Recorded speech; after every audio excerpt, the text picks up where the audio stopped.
Every life has a story, and every story is worth sharing.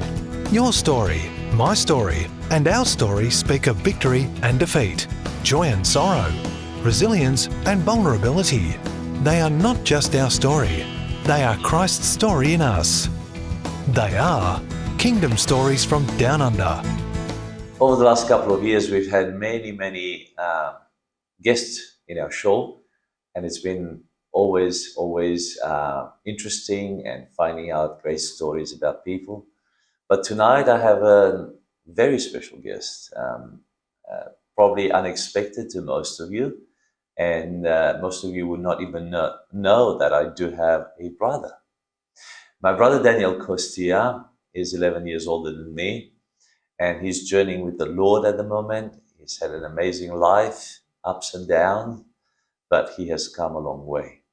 And because he was here in Perth recently for a very special occasion, I have the absolute joy and privilege to introduce him to you and to just interview him and bring you his amazing testimony here at Kingdom Stories.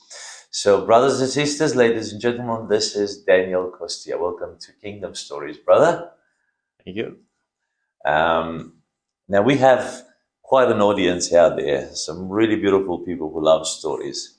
They've been watching them for a couple of years, and I don't think I've ever shared much about my family. But now I have this amazing opportunity to talk to my brother. So we grew up together in Romania. Yes. Do you know what's your earliest memory of childhood? 4, 5, 6? Earlier than that? Earlier than that? Yes. At what age? Probably 2, 3. Wow, that young. Yep. What do you remember? Remember going to my grandparents at Margita Uh-huh. in Romania and spending time there with my auntie Aurica, with my uncle Yoji, Yes. uncle Yuri, auntie Florica. Nice. Yeah, they were all there living together with my grandma. Uh-huh. And yeah, I remember things. Playing in summer, or did mom leave you there for a few days, or? My mom lived me there for probably 2 weeks, 3 weeks, sometimes a month too. Summer holidays? Yeah, summer holidays. I mean, later on when I was at school, but prior going to school, I spent quite a bit of time there. Okay. I even learned the language. Oh, Hungarian, a bit of Yes, Hungarian. I did. Oh, nice. It was amazing. I was coming back home. My mom was speaking to me Hungarian. I just did what she asked me to do, but I never spoke back. So No. I was a little bit ashamed because my sisters didn't speak the language, so I was a little bit shy, from that point of view. But So you stuck back to Romanian, but you understood Hungarian. oh yeah, I did. And then I went back there. Even winter time, I remember being there Nice. for must have been for Christmas holidays and stuff like that. And It came back to you. no, I mean I still was young when I was there, probably 4 years, 5 years, and I was in and off, quite a bit because we were on the move. Yes. I was born in Brad, and Dina was born in Brad as well. Yeah. And then Natalia, she was born at Margita. Okay.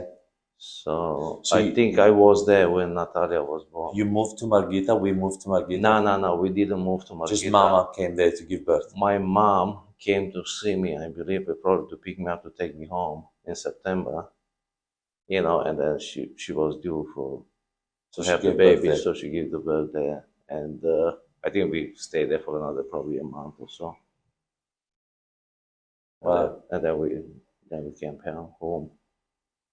Then after that I went there, but I went back again.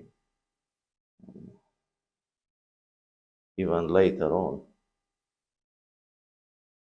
Because I remember Natalie was probably 3 or 4 years old. So must be around 10 years old at that time myself. And we were playing on the hay. Yes.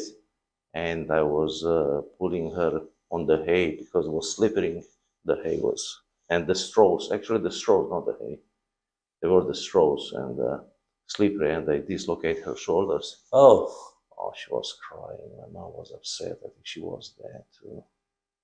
And they went to one of these lady who put the bones back together. Wasn't a witch doctor. no, He no. was just a manipulator. Good monsieur. A good monsieur, yeah. So, yeah, I remember quite a lot. Interesting. So, how old were you when our parents moved to Inel? I think they moved. I must be, yeah, about 6 years old because I started kindergarten. Was Felicia born in Brad as well? No, Felicia was born in Inel. She was? Yes. Okay. Yes, Felicia was born in Inel. I thought she was born in Brad and only me and Nicoletta was born in Inel. Oh, maybe. She was very young when she came. Yeah. She hardly could walk when we moved to Inel. I remember her. Yeah. But because I was in and out, all the time, I could. That's fine. And so, how was life at home? Way In Inel, once you were. Inel. Yeah. Well, we are many kids, we're Christians, and people look at us, like, how things were. They were not that pleasant, sort of, many kids, and the way we dress and the way we walk and going to church every Sunday was a little bit unusual for the other Christians people which were living there in Romania. And on that street where we were living was another family which only had 12 kids at the end of the street, the grandson family.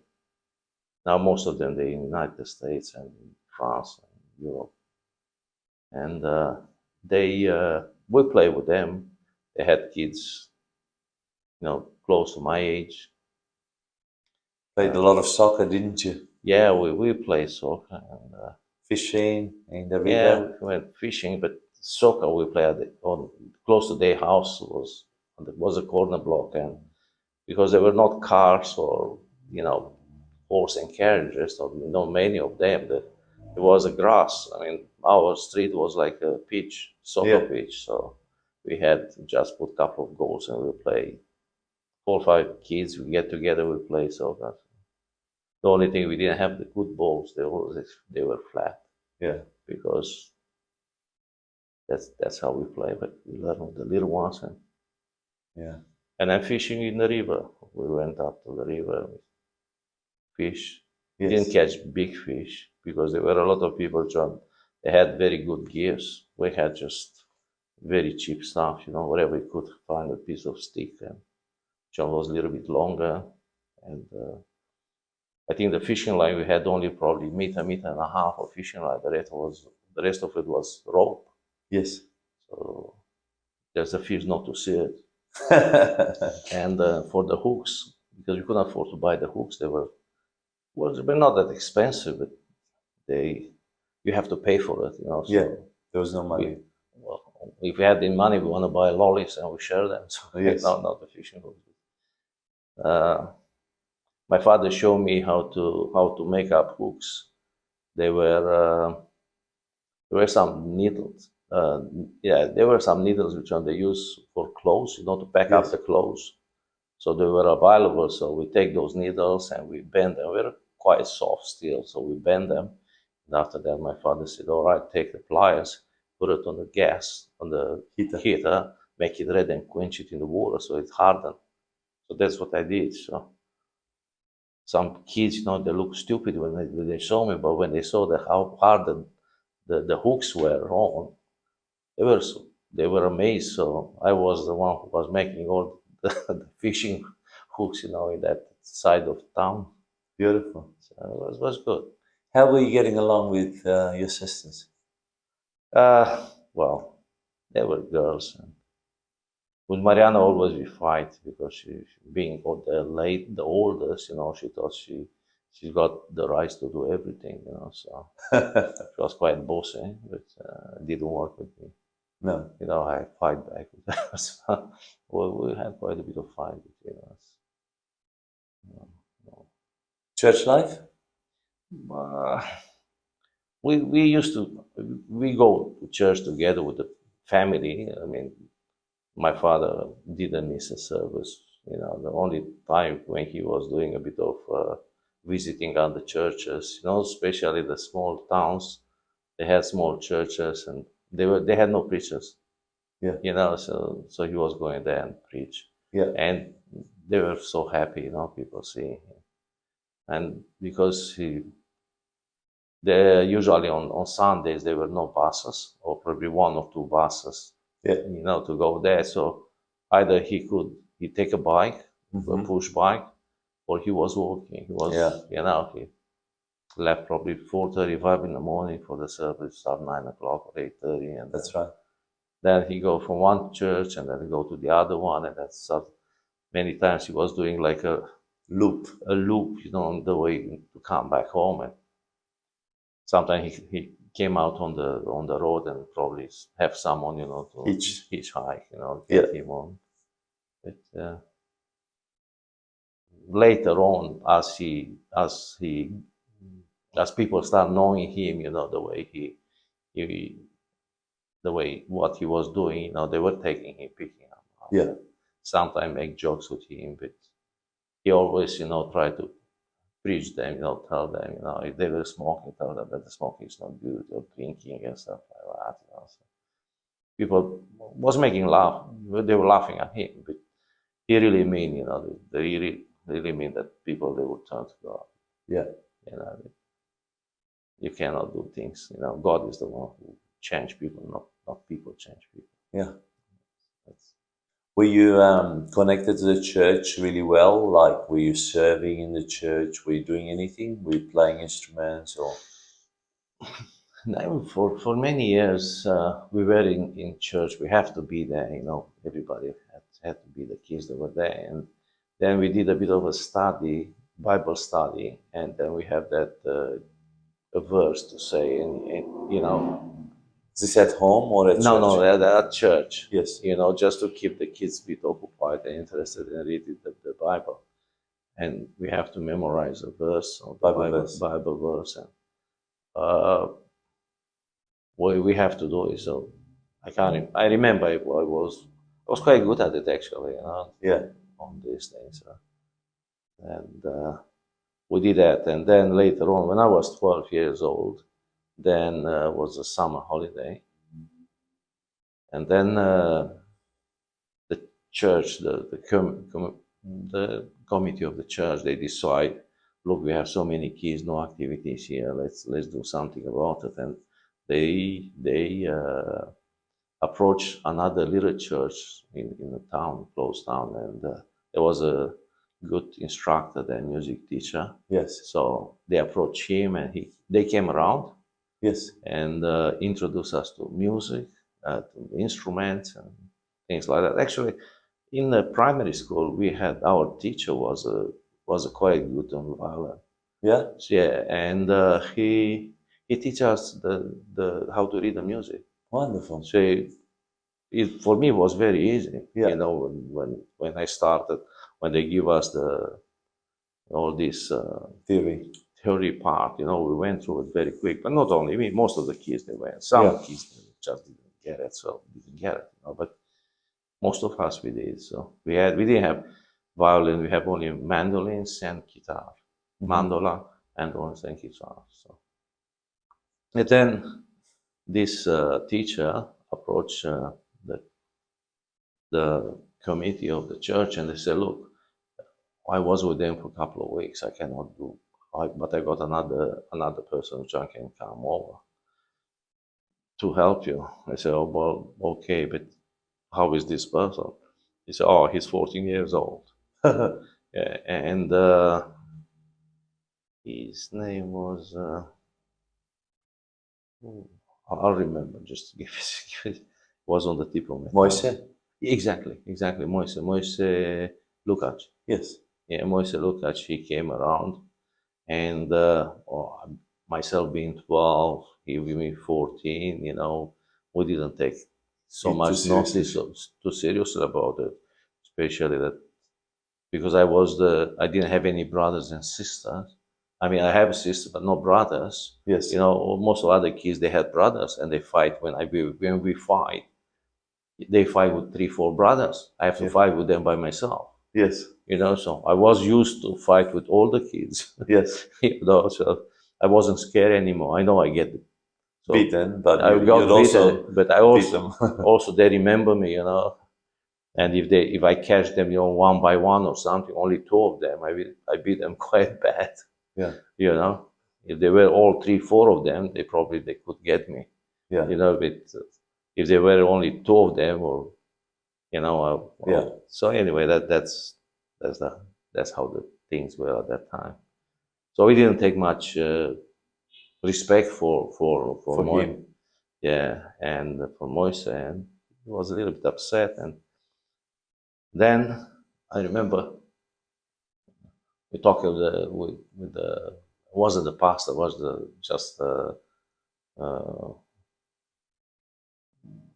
just Church leader. the church leader. Yeah, that's exactly the church leader. We talk about, you know, how it goes, because we are going every day.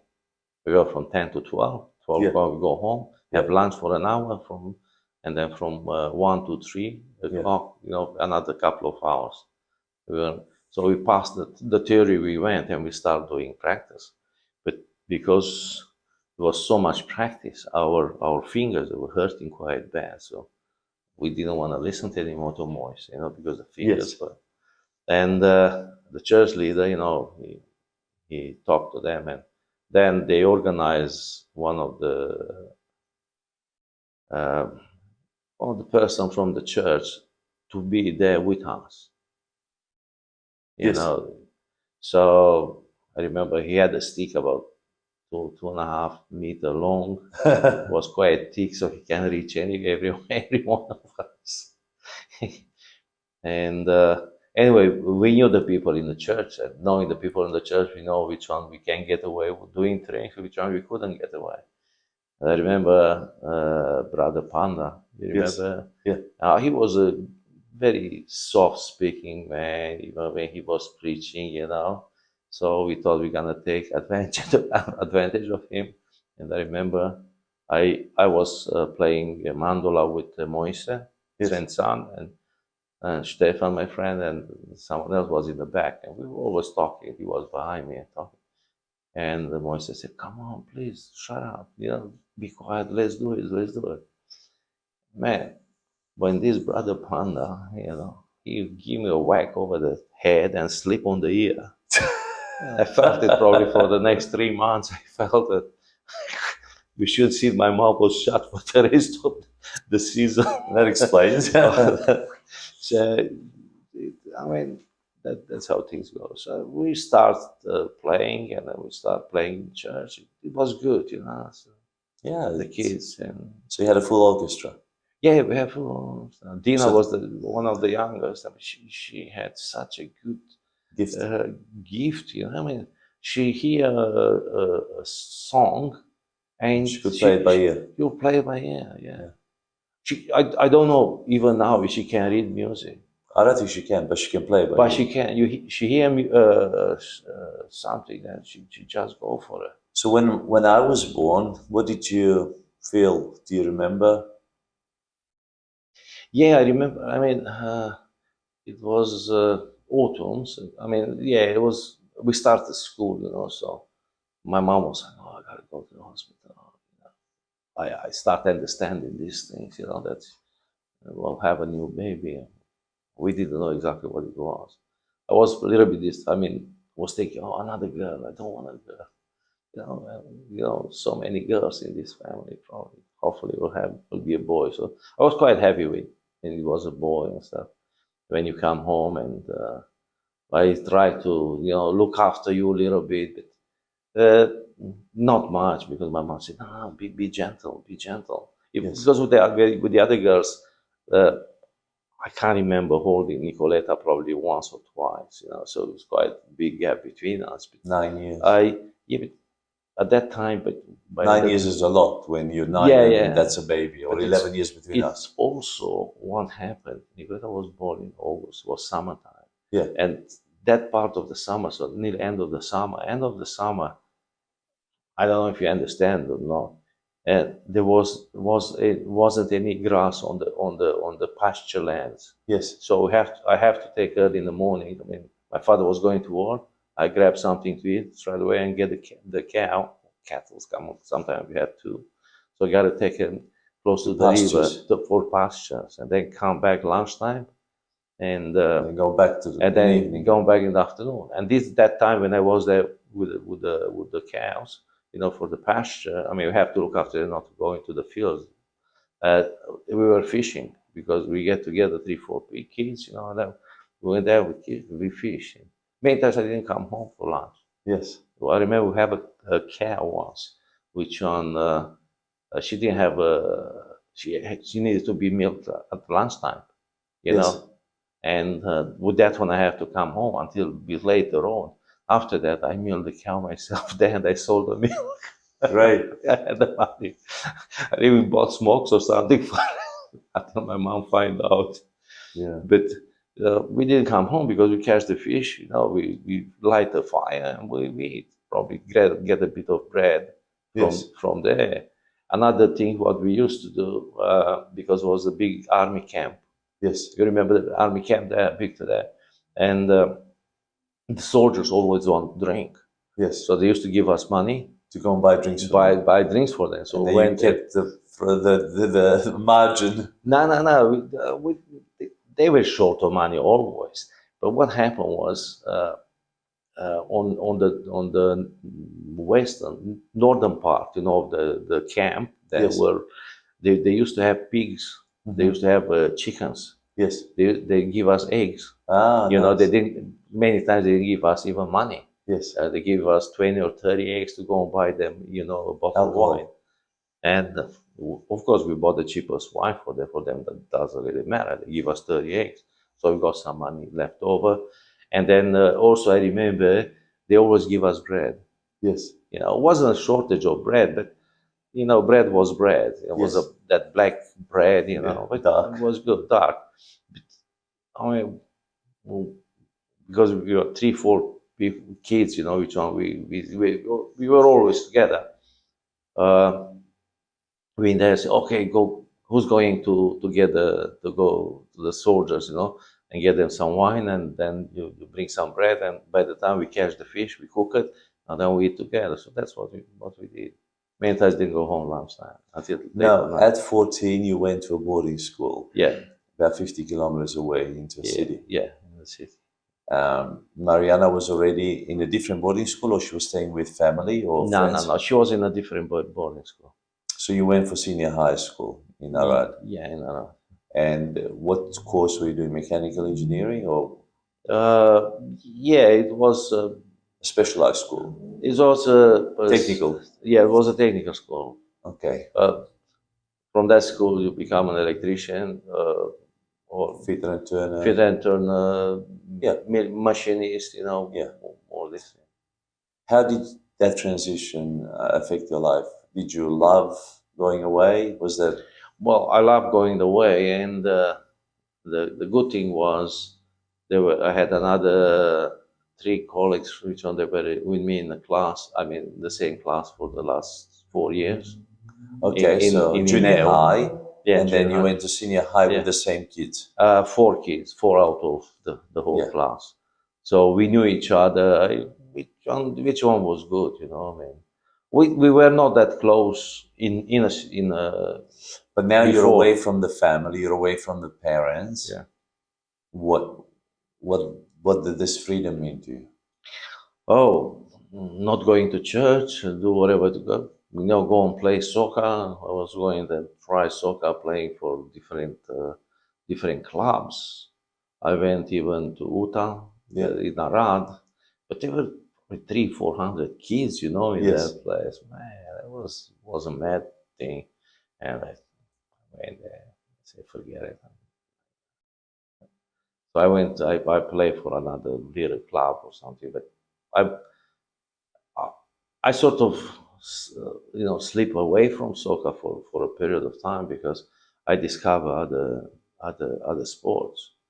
One of the classmate, the one we grew up with, he said, "Oh, let's go to this club. They got wrestling." Wrestling. Yeah, he went already to the club. He said, "Come over." Judo, wrestling? No, wrestling. was Free fighting. free fighting, but wasn't not punching. You know, was just Grabbing and pushing. grabbing and pushing, things like that. He was a little bit chubby. You know, I was skinny as.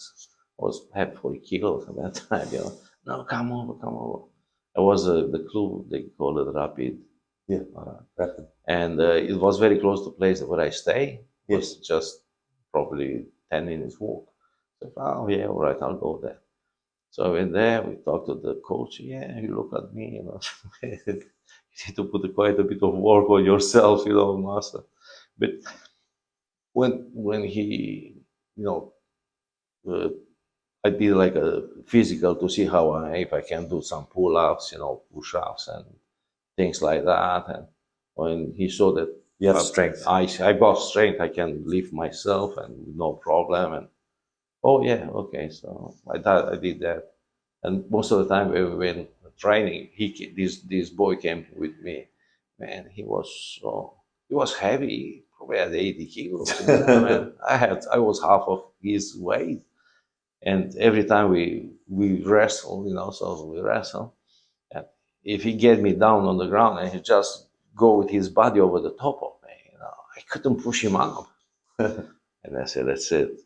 No, I gotta do something about it. So what I did uh, in another room, there were this weightlifting, and the coach was saying, "Okay, come guys, you need to do a bit of lifting, you know, to strengthen yourself." So I went there, and they asked us to lift, you know, weights. I was never good lifting weights above my head, Yes. but I end up pushing. You know, I start pushing.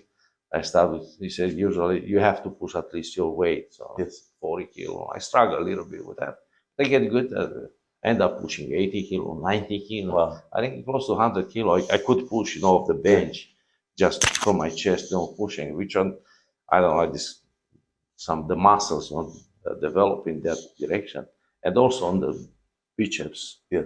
Yeah, I was doing with 40 kilo, and they were looking Biceps. I was doing like this, you know. They couldn't believe it, you know, because I was skinny as, you know, I It's remember. just core strength. Huh? There was not a lot of muscle, but very Yeah. core strength. And short time after that, I think at school we got involved in a fight, Ah, you know, and of course I applied what I knew right away. We'll put that block, you know, on the floor and things like that. And but then another one of his mates come around and whacked me over the feet, you know, dropped me off, and they start beating me. And one of other blokes said, "Man, you should go." He said, "Oh, this bloke, you know, does judo." Judo, okay. Can you do that? Yeah, sure. So I went to another club to do judo. yeah. Different skills. Yeah, different skills. So I learned judo. What's that for a year and a bit? I even went to a competition. Nice. Yeah, I won probably 2 or 3 games, but after that, you know, It got tougher and tougher. yeah. But I got at the beginning they sort of they let us fight with novices, you know, and then I fight with the bloke who was doing judo since he was 8 or 9 years old, you know, 10 years under his belt. He had black belt. I was on white belt. You know? Yes. So anyway, he the same weight as me, you know, he was much better than me. So then another thing, what I did when I was there, I had some classes because at school we did 3 weeks school in a class and 1 week practice. Practical, yeah. Practical, and because the school workshops, they were not that big, they split it into morning session, afternoon session. So I choose for afternoon session. And then in morning session, I was going to this club to do judo because there were not many kids. And there I met one person because by that time I started growing. I was quite tall, but skinny. So I got to know this person, and he couldn't because there were only kids, young kids, you know, playing there.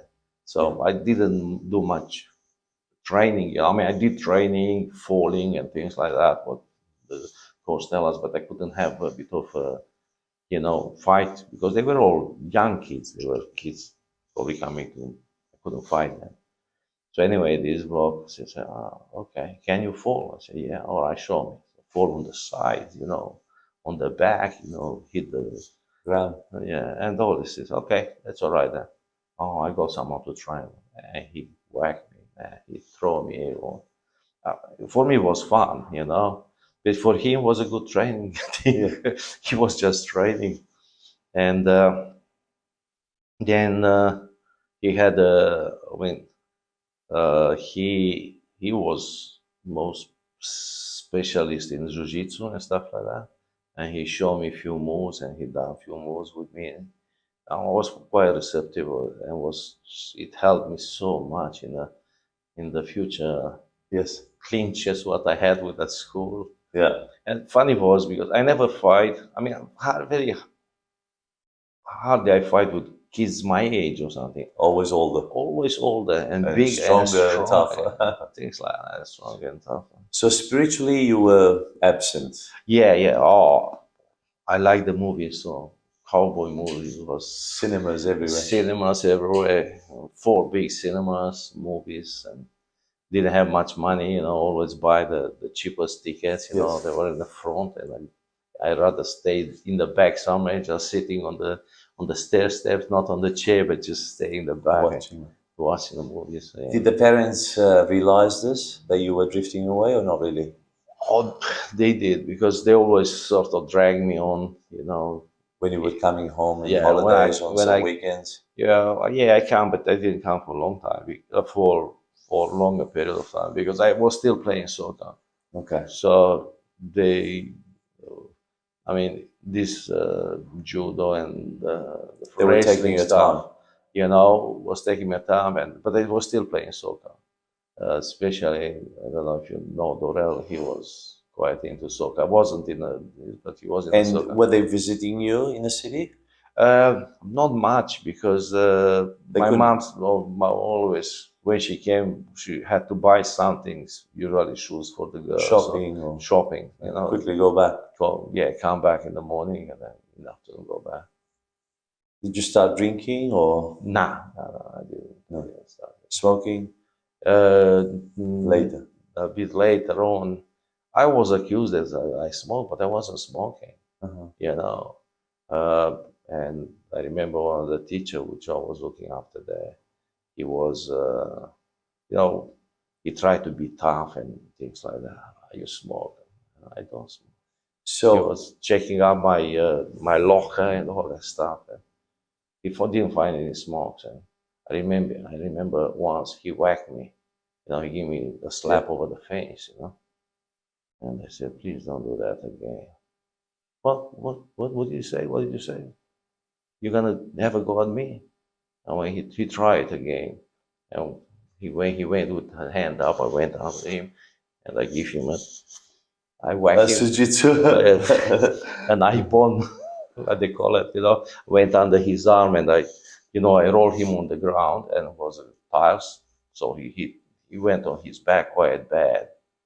But Never because touched it again. well, because it was only him and me, nobody was in the area. Yes. He couldn't, complain to anyone about it. Yeah.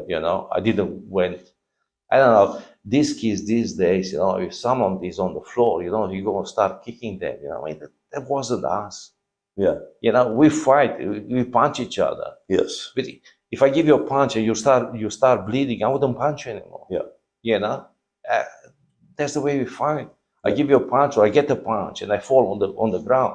They wouldn't come and jump on me, start keep on, punching or kicking or stuff like that. Yes. It was more, also we didn't fight with, knives or, other objects in our hand. It's just whatever Yes. that's the way it was, So Yeah.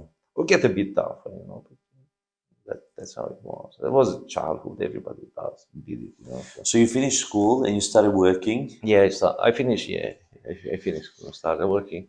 And then what made you cross the border? Escape? Well, I was scared of heights. Mm-hmm. Not that scared, but And then in Arad in 1979 came a club an aero club, which one was doing gliders and parachuting. Oh, skydiving. Yeah, and Mariana, my sister Mariana, was very, very excited about it.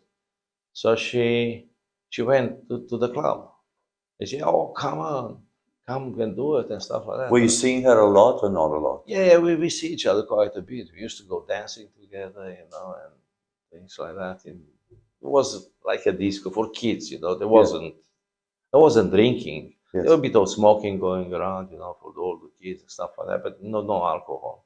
You know, it was just music and dancing. And she went there, and I said, "Nah, well, who's stupid go there?" You know, I said, "What if the parachute doesn't open? You finish." And then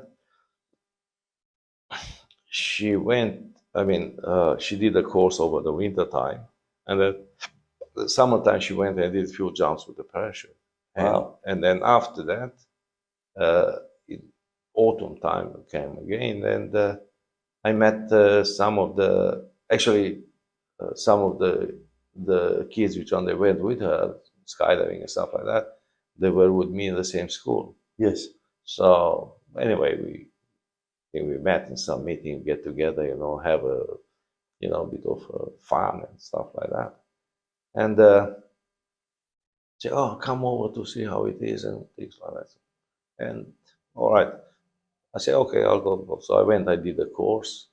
I didn't have to pay anything. I just did the course. I did the medical test. Yes. It was quite a bit medical test we had to do. Did that, and then I went and I jumped with the parachute. Tandem first? No tandems. They were directly, they were playing around parachutes, you know, you swing like a yo-yo, you know. They teach you how to do it, you know. So you began parachuting, and that was part of the club. Yeah, it was part of the club. The funny part was because Mariana being older, she didn't have to get the paper from Parents. parental You know? Consent. And if you're under 18, you need a parent consent. So I didn't even bother asking. You know, wait until I was 18, and then I remember we were on the field there. You know, the aeroplane was there, and one of the instructors. I became friends with them, and one instructor said, I asked him because they said, "Oh, Daniel," he said, "It's your birthday is on Sunday." He said, "Yeah, all right. We meet each other at the club. You bring up also a slab of beer. We drink beer. I think I drink only half a beer because I wasn't drinking. You know, even that one was a bit too much for me." He said, "You bring a slab of beer." I said, "Where do you buy the beer?" "Oh, don't worry, just bring the money with you. We know we'll do it. We'll organize it." Yeah. So it was Sunday. I went to the club. There were quite a few people there. So I went. I give them the money. They showed me where to buy the beer because you have to give the empty bottles, you know, yes. in the box. Yes. That you know, that swap it over. And so I went there and I said, okay. On Monday, you get ready, you know, don't go to work, you're gonna go parachuting. Yeah. And I said, oh, well, okay. So they make up like the manifest, you know, who's in the plane, put my name on. And I said, oh, should I take 2 parachutes or only 1? Because usually they give you reserve. No. They give you a flight to see how it feel like, you know, the first, they want. Most of the time, you just don't jump out of the plane. You go with the plane, you don't take the reserve, just 1 parachute, and then you stay in the plane and you land with the plane, you know, to see how the people react on it. You know, some people they're scary, some piss themselves, you know. Yeah. You know, so he said, I said, oh, should I take only 1 parachute? No, you should take both of the parachutes. You gotta jump. I'm not gonna waste any more your time. So all right, so I went up there. I did what I supposed to do. Parachute open, look around, swinging. Anyway, I ended up landing. I landed in the cornfield. So, go back. That day, on 17th of September, which was your birthday. 16th is my birthday, Monday the 17th, 1979. I did 3 jumps with the parachute in one day. How many? 3. 3 jumps. So they took you back up and then again. Back up and again, and I walk another mile, nearly 1 kilometer, where I left. With the parachute behind you. No, the parachute, you pack it up. You don't pack it up. You just, Bring it together. Bring it together, to be as small as possible. You make like an S folds, for the lines. So anyway, so I did that, and then in the next 3 days, the next day I did another 3 jumps, and the other day I did 4 jumps, and that was it, because we didn't have the airplanes. We didn't do anything anymore. So back to work. Winter time, we went back on classes. Yes. Do more classes, learn more about the more advanced parachutes and all these things until next year. So when did you escape? What year did you escape? 84? Yeah, 1984. And you crossed the border Yeah. by foot. Yes. How long did you plan it? Well, Mariana tried to cross the border in 1982. She got caught. She got caught. She went to jail. She went to jail. I think she was somewhere in August, from August to December, just before Christmas. I think she got home. She got released from jail. Yeah. And then I was like this, will they let me jump anymore? Because if you have relatives or, with bad character, or Christians also, but So it became a danger to them because yeah. you could hijack the plane, or That's correct. And so they didn't let you jump anymore. They did, but they keep an eye extra on me. They called me a few times, they asked, Interrogate. some questions, they interrogate, like interview. So who designed the map for you One man. to cross the border? How did you know where to cross? Now, after talking to Mariana, Mariana told me that the way she went, because she went from Timișoara, where our auntie was living. Yes. In Freidorf, just keep on going On Bega. on the Bega Canal. She walked all the way from there. Yeah, she walked from there. That's what I did too with Natanael. Oh, so it would have taken you 2 days to get to the border. Yeah. Okay. We walked for 3 nights. Okay. 3 nights. The third night. So at night you'd walk, and during the day you'd sleep.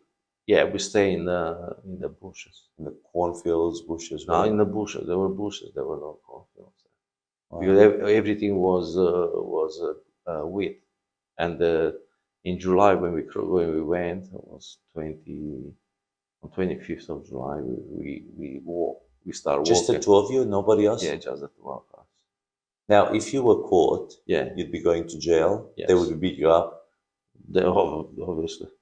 and Yeah. then could have been quite bad. Yeah, it could. So, just you and Natalie. Yes. So, were there soldiers on the next canal all the way through, or not so much? Only as you approach the border. Not that much, but the border was sort of the border was patrol, and they have the places where the soldiers were, but also they encourage the people in the area when they see a suspect To dub you in. to dub you in. Yeah. So we were more afraid, not the soldiers, than But the locals. The locals, because the soldiers. There was a bounty. Maybe they'll get something. Oh yeah, they were getting like 1,000 lei, which Okay. was some Like money. it's $1,000 now. Yeah. Yeah. Okay. So they were getting money for it. So one night you nearly got caught. Yeah. Or one day. It was one afternoon. I mean, I didn't nearly. It wasn't. Actually, after first night when we left, first night we went, and then we went in the bush, deep in the bush. We lie down around 5 in the morning, and I said, we better sleep some and keep quiet, here. But if I need to go to the toilet, I said, I'll go in the bush, just go around here, and that's it. Oh, okay, but I don't have toilet paper. I said, well, bad luck. Yeah, you should have thought about that.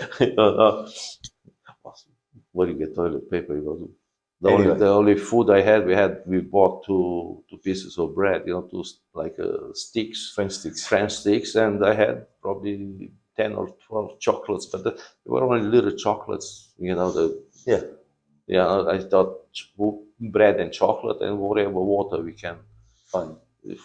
I had a bottle. I think it was a whiskey bottle, this Johnny Walker with the top, with the Lid. twist top. Yeah. You could lock Yeah. it in. So can't remember. I think I pay money for that one. Yeah. People don't realize that we didn't have bottles back in the day. There was no plastic bottles. No plastic bottles. There were bottles, but no lids. Yeah. And anyway, that bottle was good. So I collect the water. Fed it down as we go. We drink the water. So I had to drink the water from the channel. I was looking, for clean water. I top it up and I drink that. And you did make it across. Did you see any soldiers, dogs, or anything like that? Yeah. There was the second night. We had a plan. I thought of what How you gonna do it? how I'm gonna do it, and we were walking close to the water. Yes. I had a couple of sticks, looked like a fishing rods. Yes. We had the backpacks and looked like a fisherman. Tried to find a place, to fish on the canal. On the canal. The canal was quite big, so but there were some fishermen fishing down there. So we get to a place where, and I told Natalie, I said, look, if you hear something, keep an eye, look from time to time in the back. I'll go forward, we're probably 2 meters, one next to the other one. In the middle of the night? Huh? Night. Yeah, nighttime. Were you walking up or down? No, close to the river. Close to the river. Close to the river. And close to the river, there was also, the grass was cut, but close to the river, there were these water plants. Yeah. They were quite high, but you could see the river. Yeah. But it was only probably about maybe 1 foot, from away. the water, away, at the edge of the water. So I told her, I said, if they come with the dogs, Step in the water. jump in the water, and then because the water, it's washing under the nullifies the smell, and then you go and stay there, because it's enough space to breathe under there. You gotta just stay under the water, and the dogs won't smell you. Or if something happened, I said, what you do, because we had our signal, I said, just give me the signal, and then we just lie down. Yeah. Completely lie down on the floor, no move. They won't see you. Yes. Because I trained her. I told her, I said, look, go up on the hill, turn around, so no, you don't see me where I am, and I'm gonna just lie down somewhere here and see if you can pick me up. Where I am. And she got scared, and I was probably 5 meters from her. Yeah. I said, now you understand why I asked you to do that. Okay. So anyway, I don't know what happened, but suddenly, she gave me a signal. But the people who were up on the hill, on just across in our line, she didn't pick them back before. So anyway, they look at us and they keep on going. Didn't say anything. And I stop. And I make a bit of space. When I realized that they saw me, I make a bit of space. I look, and then I didn't say anything. I just stopped Natalie, and I was pretending like that I start fishing in there. They kept on going. Probably they get 40, 50 meters away. But these are villagers, not soldiers. I don't know. They were not soldiers. Definitely, they were not soldiers. So what we did, we went over the hill. On the other side, there were bushes. So we went in the bushes. And then, I started walking forward. Until I hit the fence. And then when I hit the fence, I think there was a barracks, the army barracks in there. But also, I found out later on, those people, they wanted to cross the border as well. Because as soon as I hit the fence, I heard the machine guns. They were shooting. I heard screaming, shooting, and then next 30 seconds, there were flares going up. Yes. Then I went from the fence, because the fence was, like, next to the fence there was like a walk path. Yes. I went back probably 5 or 6 meters only, Yes. and I found a ditch in the bush. We went, Down. we get together in the ditch, and that time what I did, I got my knife out, and I get one of the backpack, because Natalie had a backpack, I had a backpack. Yes. So I got one of the backpack. I took all the food, everything in the other backpack, and I cut it open, and I cover ourselves with that backpack. And the backpack, that material was like army camouflage. Yes. So actually, I think I could hear them, walking around. Saying, "Must be here, must be here." Somewhere. Natalie was scared. Us. I said, "I'm gonna. Better we give up." I said, "No, no, don't give up. They're gonna say, you'll say." And I believe God help us, because it started raining. Slowly, slowly raining. Yes. Not hard rain, but slowly, slowly raining. And when it's raining, they start slippery. Yes. And I could hear them, Yeah. the soldiers, dogs also, Yes. And what I did when I went, I bought a kilo of black pepper. You have to stop the dog sniffing. I bought a kilo of black pepper, and the black pepper was so expensive, Yes. because in Romania at that time, everything was very hard to find. Yes.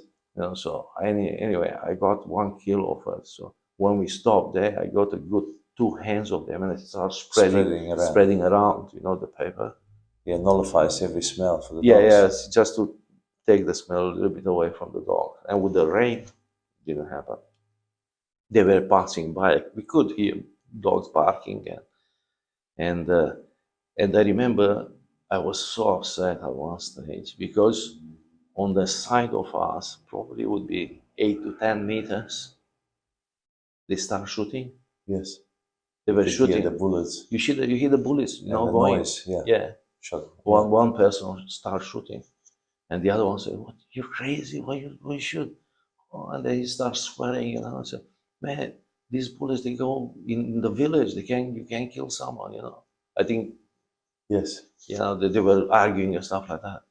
He said, "Yeah, but there must be more. Where are the others? Where are the others?" They thought there are more people, Yeah. So anyway, we have to find this. Don't worry, dogs will get them. But then already I could hear the dogs probably 200-300 meters further down in the back. Yes. So where we were. So after that, I could hear one of the arrow, the cars, what the soldiers had, and I could hear them coming back. But on the other roads, they didn't come back. But yeah, there were another ones. I think there were 3 or 4 of them. They come up on the ditch, on the top of the ditch. But I didn't see it, but I could hear it. Did you know when you crossed the border? Yeah. Was it a physical fence, or what was it? No, it wasn't a physical fence. I'll get to that. And then and then what we did after, must be probably 3 o'clock in the morning, everything, because that was probably midnight. This the second night or the third night? No, that's the second night. And then I crossed it had a channel, so I crossed the channel. The water wasn't deep, but the mud. I went in the mud all the way to my knees, and the water was only here. I took Natalie on my back, so I crossed. It wasn't that big; it was probably 3 meters wide. So I went there, and then we walk.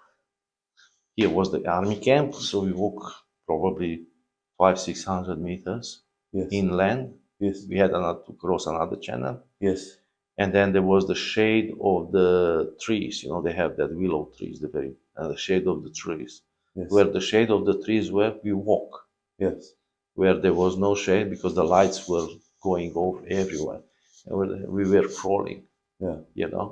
So we crawl, we walk for 10 meters, crawl for another 20 meters. Yeah. So it took quite a bit of time until we get to a place where there was a swamp. Yes. So we went in that swamp with the high grass, and we stayed there for the day.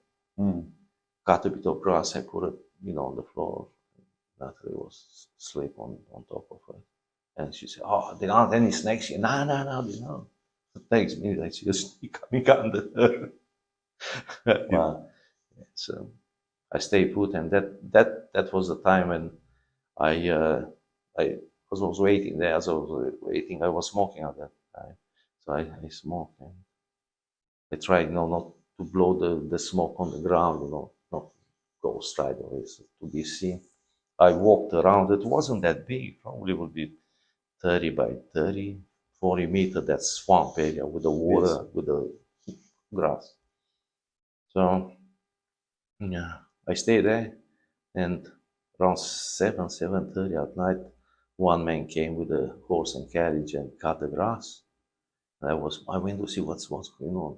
I was smoking. I wasn't quite sure if he saw my smoke or not. He smelled it. Oh, not much the smell, but if you see it, the smoke visible. coming out. And I said to myself, God, if I stop, if he's not gonna give me, because I smoke, I swear to you, God, I'm gonna give up smoking. You're gonna quit. Huh? Because you made a promise. Yeah, I make a promise to God if smoking. If he's not gonna dump me, So I think I don't know what happened. Anyway, God works. So anyway, at night, Yes. I said to my sister, we need to cross the border tonight. On the other hand, we're gonna be in trouble. I think we're still long way away. So we started walking. I went, and when I came out of that, the field was all clean. Yes. They make those ballots. Yes. Because it was wheat there. So they cut the wheat. Yes. And they straight away they make all these ballots. So yes. And they start cleaning them. Yes. Taking them off the field. Yes. But in between the field, the plants, they had these ditches. Yes. So we walk on the ditch. At the bottom there was mud. Yes. It was mud. You go mud close to that. So we look just above it, bend down, and we keep on walking. I went nearly 3 kilometers on that ditch. Yes. And I found about 3 or 4 places where the soldiers used to hide at night because they were already the straws. Yeah, yes. They put the straws on them. They were sleeping there.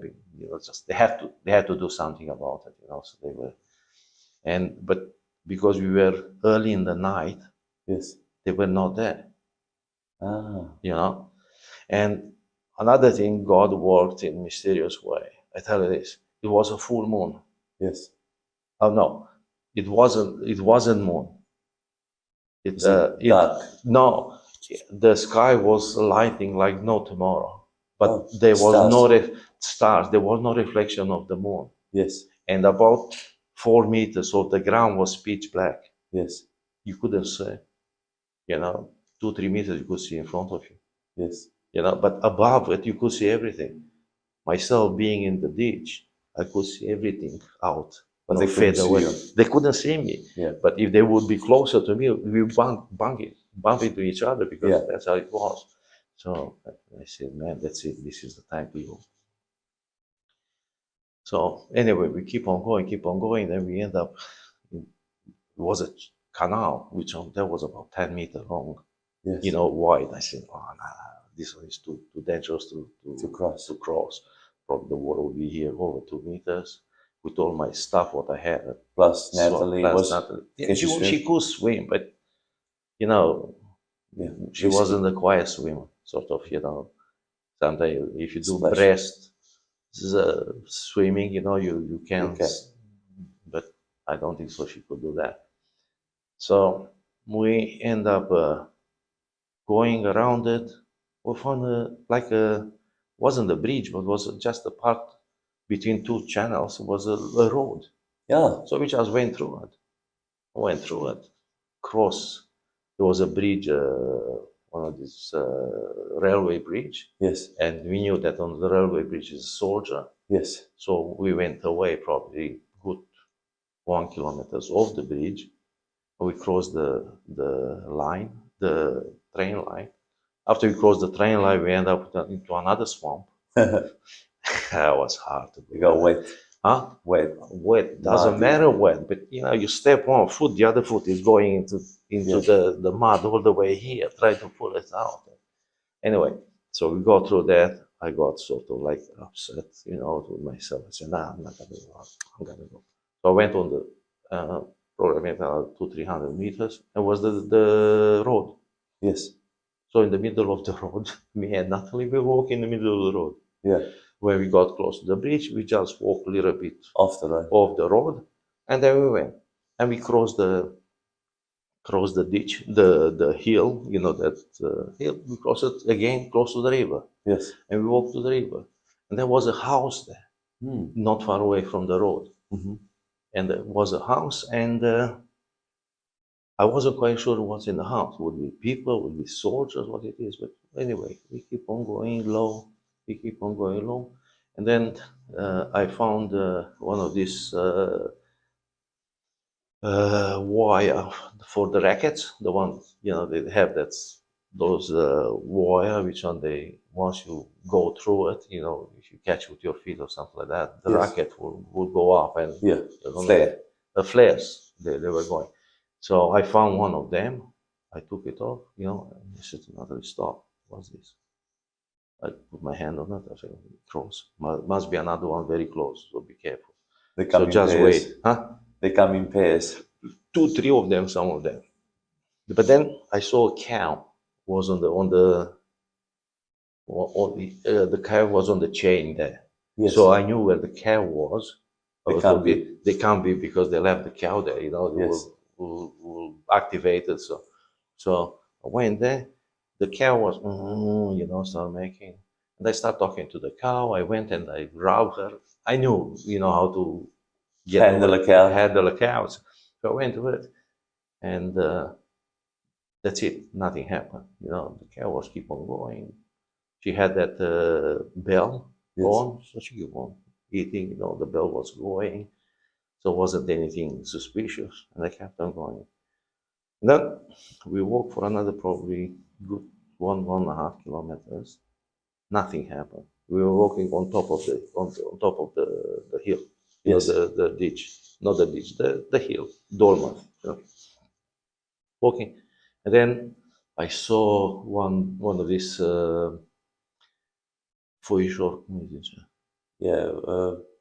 army posts. Yeah, an army post, which one was about 6 meters high. Yeah. You know, so I looked up. I could see very clear. I don't think so. If you are up there, you cannot see on the ground, as I said, because it was pitch black. So I looked up, nothing happened. I went very close. I told Natalie to stay a little bit behind. I went close and I investigated if it's anyone there or not. So it wasn't anyone there. I called her. And as we were passing by, we crossed by, then we crossed the border. I could feel it under my feet. There was some how you call it? No man's zone. No. There were some bushes, but dry bushes, you know, after that. Yes. 8-10 meters. Yes. But not that many, quite a few of them. There were some bushes, was probably a fence, like a fence, probably only 0.5 meter high. Yeah. So anyway, we went over that. We pulled some bushes, went over that. As soon as because I couldn't see on the ground what it was. I could feel my feet going low, you know. And I said to Natanael, I said, don't be scared. This is the border. This is the borderline. So you're right. So we crossed that one. Yes.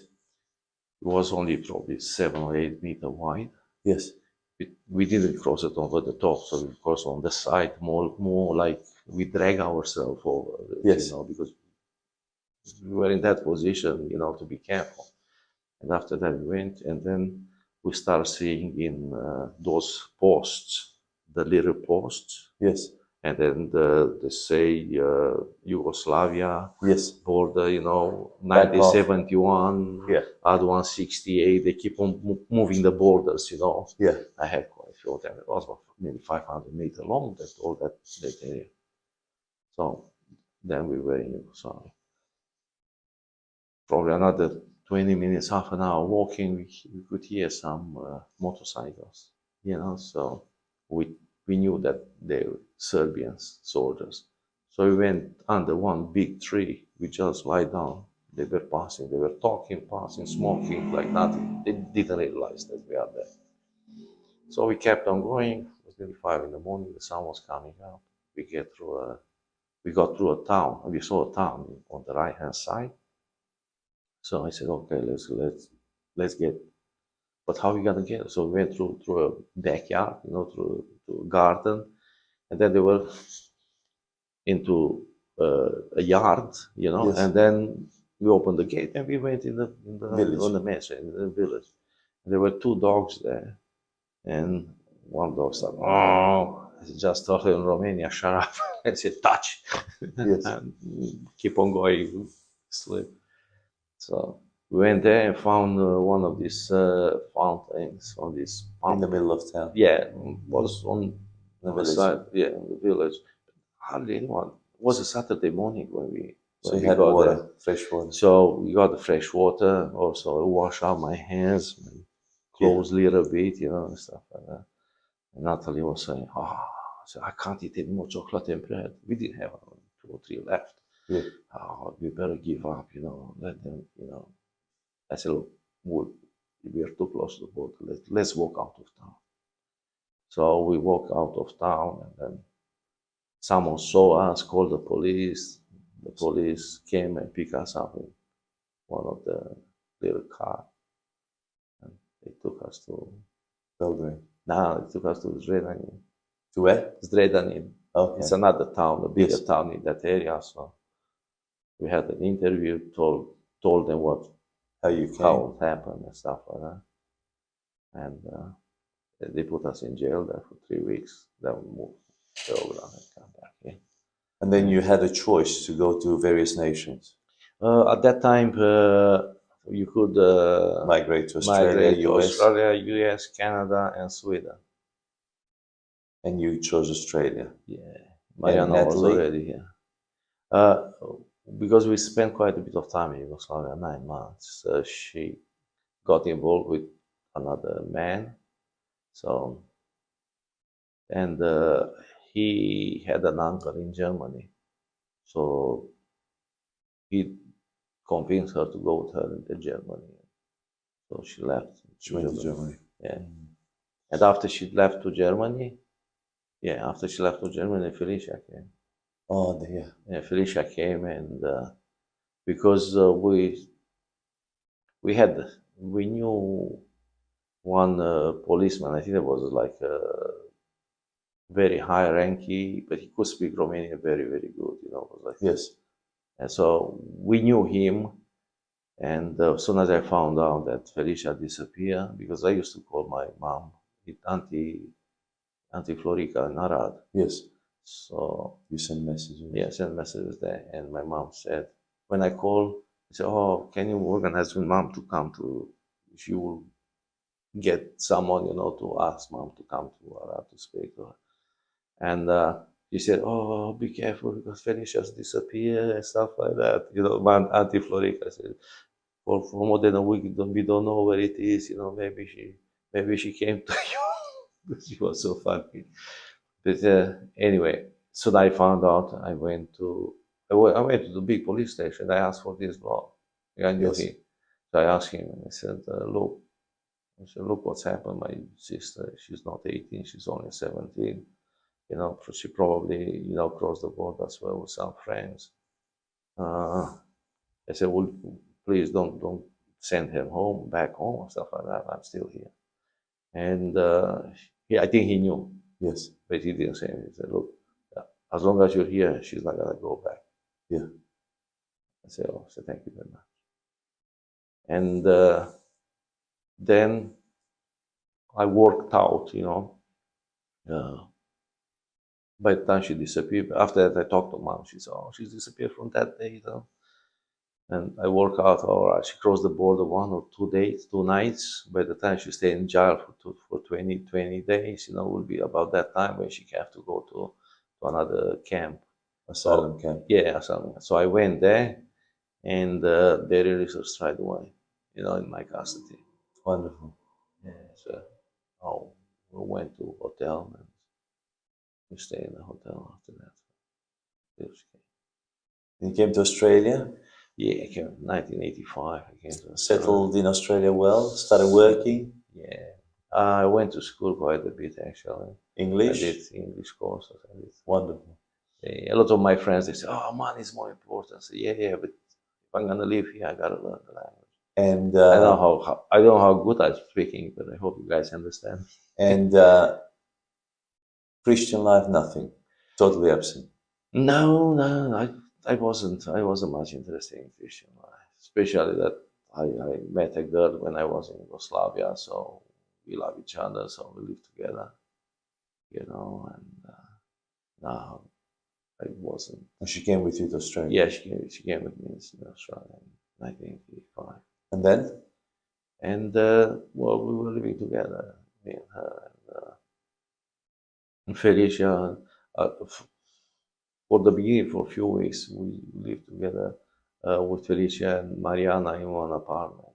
Yes. And we decided, actually, Mariana decided, said, look, we have some money now, you get like help from the government, and so we better put some money on the side, you know, when we sponsor the parents to have the money for the tickets and stuff like that. And she came with an idea: if you put $20 every week, all of us, me and Felicia and her, probably would be enough money by the time the Papers will come. the papers are got ready and all this thing. And basically, all right, yeah, it's a good idea. So we didn't have much money. $20 Was a lot. It was, because I think the unemployment benefit was around $85 at that time. Yes. So $20 was the quarter of that. Yeah, $20 was for the parents. I mean, for the savings. $20 was the food. Yeah, $20 was the rent. And $20 the rent. So I ended up with $25 left. $5 was the weekly ticket. Yeah. On the tram, you know, because I was going to school, so I needed the tram. Yeah. So the good thing was with that in a weekend you could go anywhere. Yes. So I was quite good at geography. So I explored. don't know, Mariana, I asked her, I said, give me a map of Melbourne. So, but it's no map, it's a book. What, a book? She said, all right. Melway. Yeah, it was a book, but it wasn't the proper Melway. I don't know, someone gave it to her, an older book. Yes. Yeah, but she said to me, but I don't understand it. I said, you don't have to give it to me. And just before I left Yugoslavia, one of the bloke who lived with me in the same hotel, he said, oh, I got a cousin in Melbourne. You go to Melbourne? I said, yeah, I got a cousin in Melbourne. This is his name and the address. Okay, I said, give it to me. So I got it. 4 days later, I had nothing to do. I looked him up where it is. Went by public transport? Yeah. I wasn't living in Richmond, so I took a train, changed the tram, I go there. But the way he wrote the apartment number, the number was bad. And I asked the tram driver, you know, the conductor, actually the one to check up the tickets. You know, he was selling the tickets. You know, and I show him the address. He looked, this is slash. You know, was 15 slash. Yeah, unit 15. Yeah, slash was. I remember it was in Chapel Street in St Kilda, so it was very close to Daniel Road, all the way there. So anyway, I went there. Of course, it's probably 11, 12 o'clock daytime. He was at work. So I left him a note. Yeah, he said, look, my name is Daniel Costea. I used to stay with your cousins in Yugoslavia. They told me that you're here, you know, say hello. I come to see you. I live at this address. If you want to contact me, I don't have a phone. Yes. Because at that time, the phone cost a bit of money, you know. Yes. So we didn't have a phone. Not mobile phone, definitely. You know, I'm talking a line phone. Sure. So at night, this bloke knocked on the door. Open the door. I look like an Arab, curly hair, you know.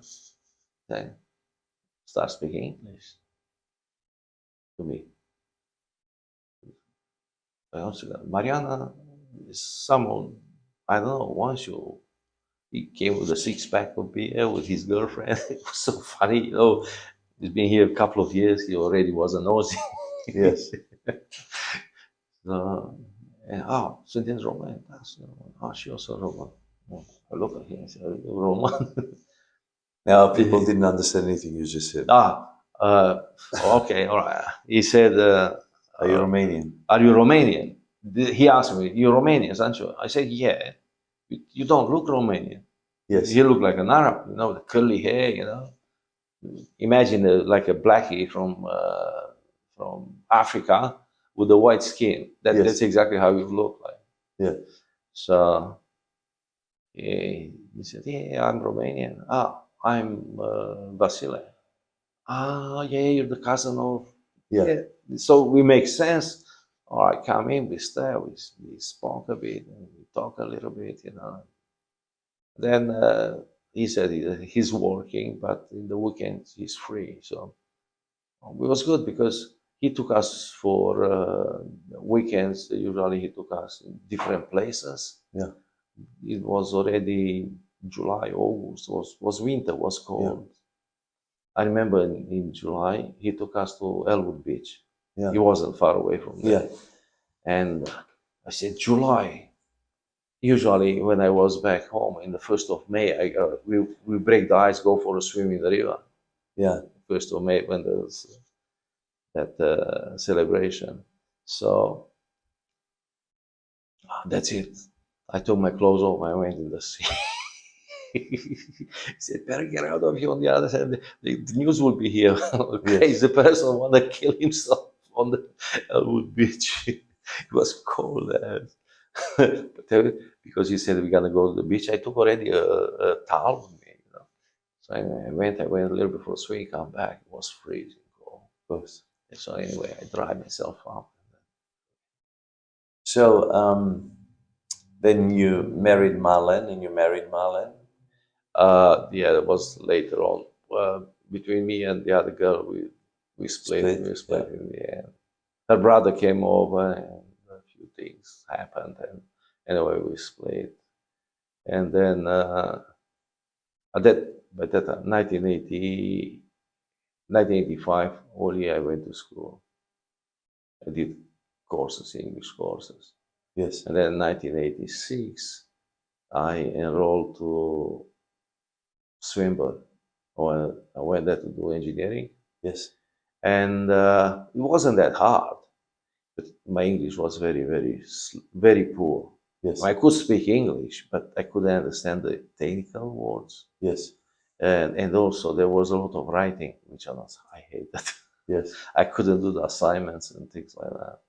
I told the teacher that I said, "Look, I'll do something else." I said, "You need something to be done in the machine shop." Yes.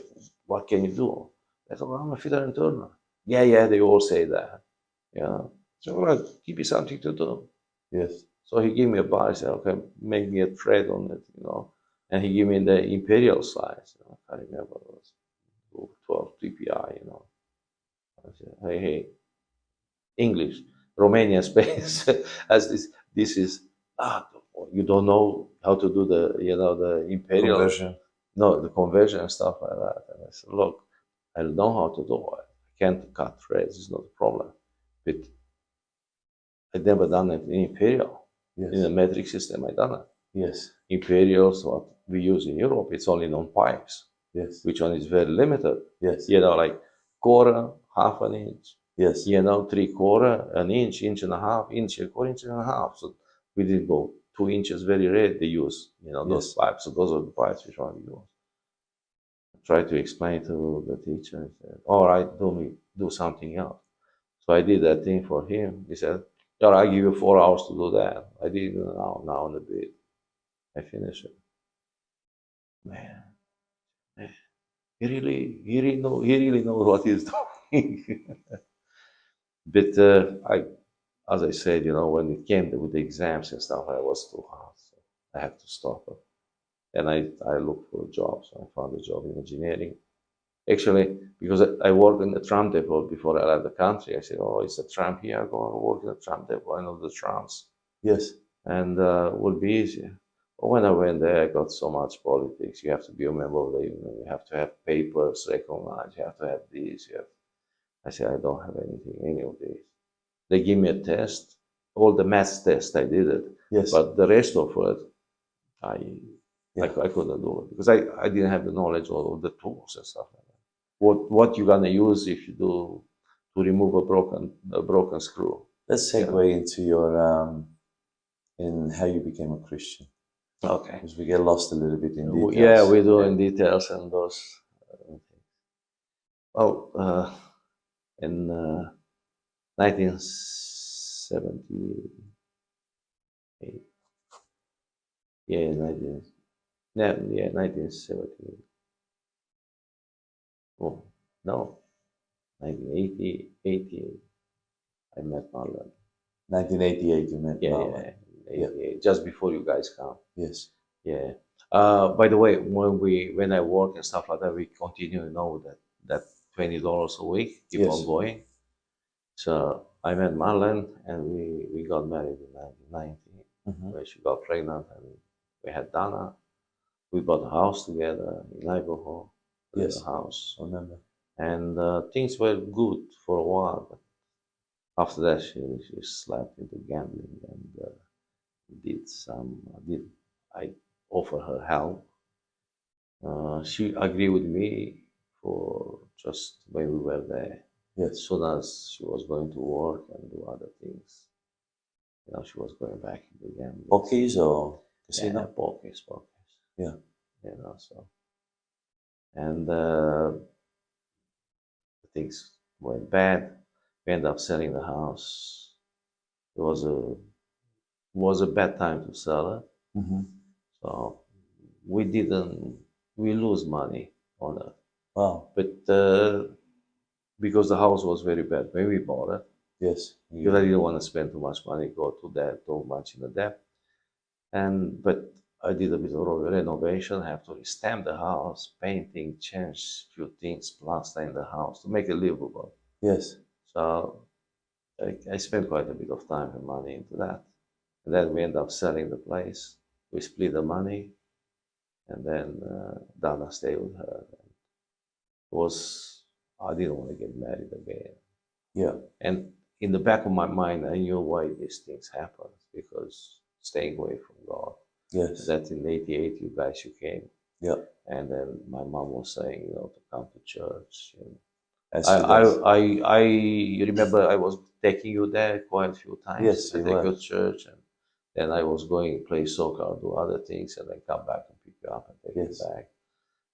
But no, there were some bad things going on even in the church. I don't know if you remember that time there were some arguments going on. Politics. Politics, which one? But yeah, but those politics, I pick on them. Yeah. So I shut my mom down. Yes. So of course, if a strong person wouldn't be affected by. Yes. But me being weak, and I try even now from time to time, if they have some arguments in the church and stuff like that, and I just try to make peace, because you do not realize the damage you make to other people. Yes. Especially to new people, new Christians, which are they come into. So what's the difference between you if you fight than the people outside? Yeah. Outside the church. So how did you meet the Lord? Oh, well, I had a good job. I made good money. I had money too. After the divorce with my ex-wife, and we split the money, so we didn't have anything.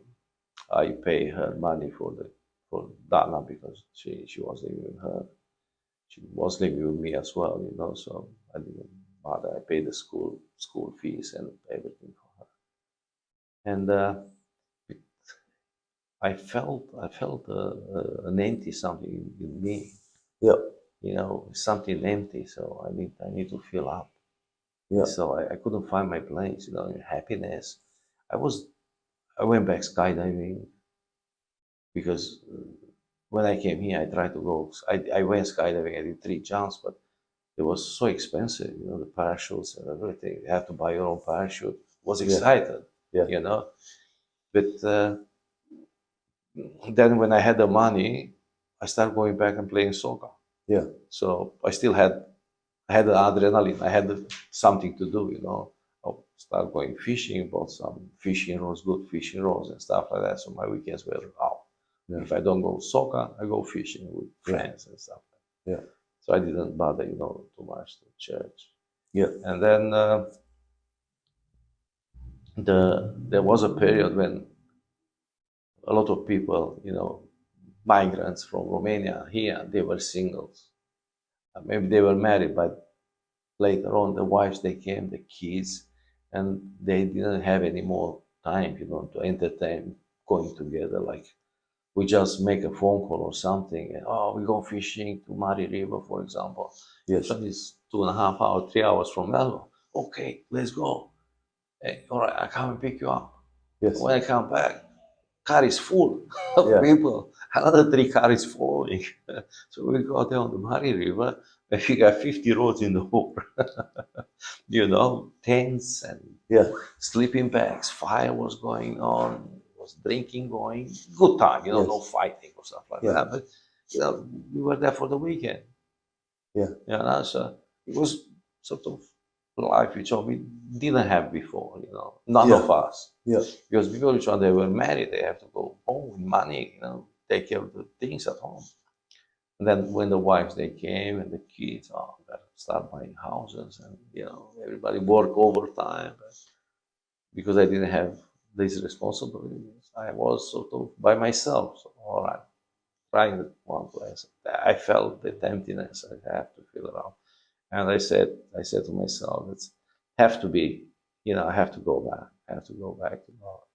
And skydiving, I was thinking many times that God can punish me, while skydiving, you play with your life every time you go up there. I mean, the sport is safe, the parachutes are safe, but bad things can happen. Yeah. Excellent. Accidents happen, accidents happen. So I said, nah, I got to do something. But then I made up a plan. Yes. Sort of a bargain with God. I said, God, if you give me a wife, a woman which wasn't married or not have kids, or, Yes.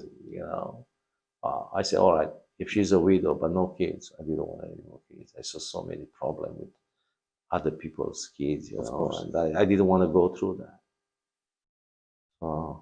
In 2000, I went to Romania after 16 years. Yes. Most of the people, they were 3-4 times there. And then I wasn't intended to Yes. meet someone to be serious of it. That was the time when I met Lydia. In Romania or in Austria? No, I met her in Romania. Okay. I met her in Romania in Deva. in Deva. She was working in a small pharmacy. Yes. And somebody introduced you. Olivio. You remember? Yeah. Of course. Olivio is our cousin's husband. Yeah. So he said, come and see Lydia. Who's Lydia? Lydia's Sammy's wife's sister. Okay, let's go. Aurora. Yeah, so I went there. I said, this is Danny, from Sammy's cousin. Okay, all right. And she was busy. There were all people queuing up, together. I told him, I said, look, she's busy. Okay, thank you. We know each other. Let's go. So I haven't, I knew she was a Christian girl. She wouldn't get involved with a bloke like me. We are divorced. Not even a Christian, divorced. Divorced. So how did you meet again? You came around and you told me that if I go back to Vienna, promise you to go to church, to church. So I went back to Vienna. Yes. I think 2 years later, 2002, I went back to Romania. So I went to Vienna. It was when Philip was born, Danute's son. Yep. Yeah, I was there. We were there. Huh? We were there. You were there. Yeah. You were there. You were there before me. I was there on the day that he was born. She went to the hospital. Yeah. Okay, I was there probably 2 or 3 a month after. You remember her sister was there? Yeah. Mary? Yeah. And then Mary left and I came. Okay. So that was the time when, Yeah. when like This is 2000 or 2001? 2002. 2002? Yeah. Okay. Because in 2000 I was in 2000. Okay. Yeah, yeah. You were every year there. So Yeah. in Romania, maybe twice. And Austria, Yeah. So I went there and you told me, said, promise you gotta go. So I can't remember was Thursday, Friday or Saturday when I got to Vienna. And on Sunday you went to church. And on Sunday I said, oh, I put my suit. Yes. I'm going to church. And the nuts had to go to work. So he couldn't go to. Dina had the little baby, so didn't have anyone. And then I think Dina called Aurora. And Aurora sent Lydia to take you to church. Aurora sent Lydia to take you to church to by take tram me to church by public transport in Austria, in in Vienna. Austria, in Vienna. And she said, Lydia said, I'm not gonna go take him to church. You know, he's a single man, divorced. You know, I don't want to have anything to do with him. Yes. So Aurora came with the two kids. Okay. You know, he came to Dina. So anyway, we walked out, we went and we got, you know, the on the weekend in the metros, they go every 4 minutes. You know, so we had to change the trams or the trains. The trains in the process to go to church. We had to change. Lydia had to change 2 trains. And you met on the train? And she walked in the train, the one we were, you know, in the same wagon, in the same compartment and stuff like that. She was with one of her friends. And she had to say hello. Well, she was surprised because the kids, they saw her and they, oh, my Auntie Lydia, you know, is here. And then she said, oh, let's introduce you. You know, so, oh, I'm Lydia. I said, I know. I met you 2 years ago. Remember, right? Sort of didn't say anything else. Anyway, so we went to church, and after church, in the morning, we went to church, and we went back to the Nutz's house. The Nutz was coming for lunch. Because he was for lunch. Yeah, for lunch, but she didn't come with us. Okay. You know, and Florin came to catch up with me, and Sammy. Excuse me. Yeah, they both cousins. They came around and say hello. You know, we catch up, had a bit of lunch there, and then in the afternoon we went back to church. Yes. But I think church starts 5 o'clock or 6 o'clock. But anyway, over there you have to be an hour early because otherwise you can't get a place. So many people that were there. So yeah, I went back there, and then I went to Romania. You know, and then the Nutz was saying, he said, can you please come back in 3 weeks because we have the christening. Yeah, for the dedication. The dedication for Philip. And I said to him, look, I don't have Romanian passport, but the passport will be ready by then. I promise I'll come back. So it happened. You know, the passport. Yeah. And you got the train back, or you? No. It was a Friday. Yeah, it was a Friday. I was in Timișoara with RP, with my cousin, and I met on the internet. I met one lady there. She was in her late 20s, but she was a dentist. Oh, nice. You know, and when she told me that she lives in Timișoara and she's a dentist, I knew that RP had some problem with the front teeth. Yes. I said, oh, beautiful. You know, I said, all right, can we meet?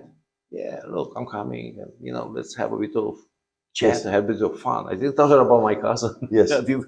But when I went to catch up with her to meet, we went to her clinic. Yes. With my cousin. I borrowed Uncle Trajan's car. Yes. So I went to that. And she said, oh, I have lunch, but let's go have a coffee or something. So she said, I know this place where we can have a drink, you know, a soft drink, and because I have only 1 hour. Yes. So I talked to her and said, look, this is my cousin Alpi. He lives here in Friedorf. He's got a bit of problem with the teeth, as you can see. It's like that. He said, how much you reckon it's going to cost all this? A couple of hundred of marks, because the Deutsche marks, they were there.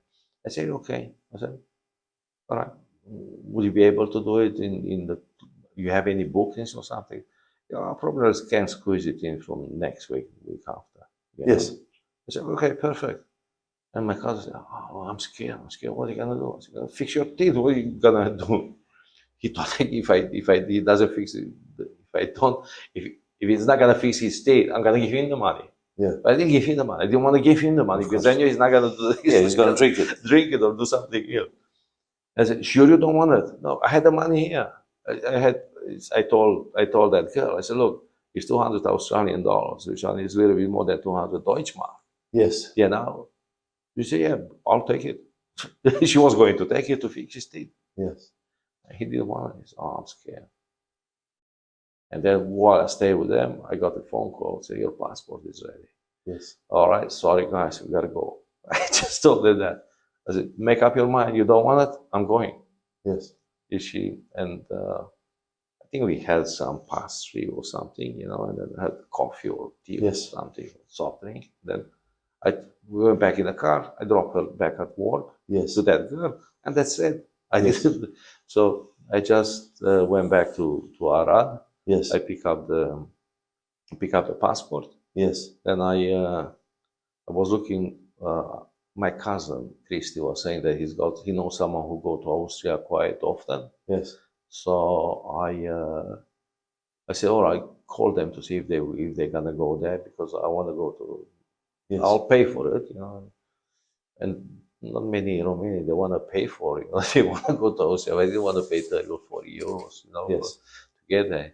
So when they heard that, oh, he's got the money, he's paying, no problem. They're supposed to go the next day, but they went a day before because I want to be there Saturday for Sunday dedication. So anyway, they went that night. I went in the car.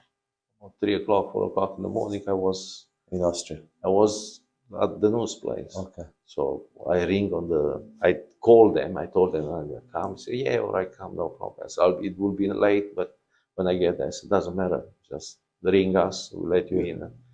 So I went there with them.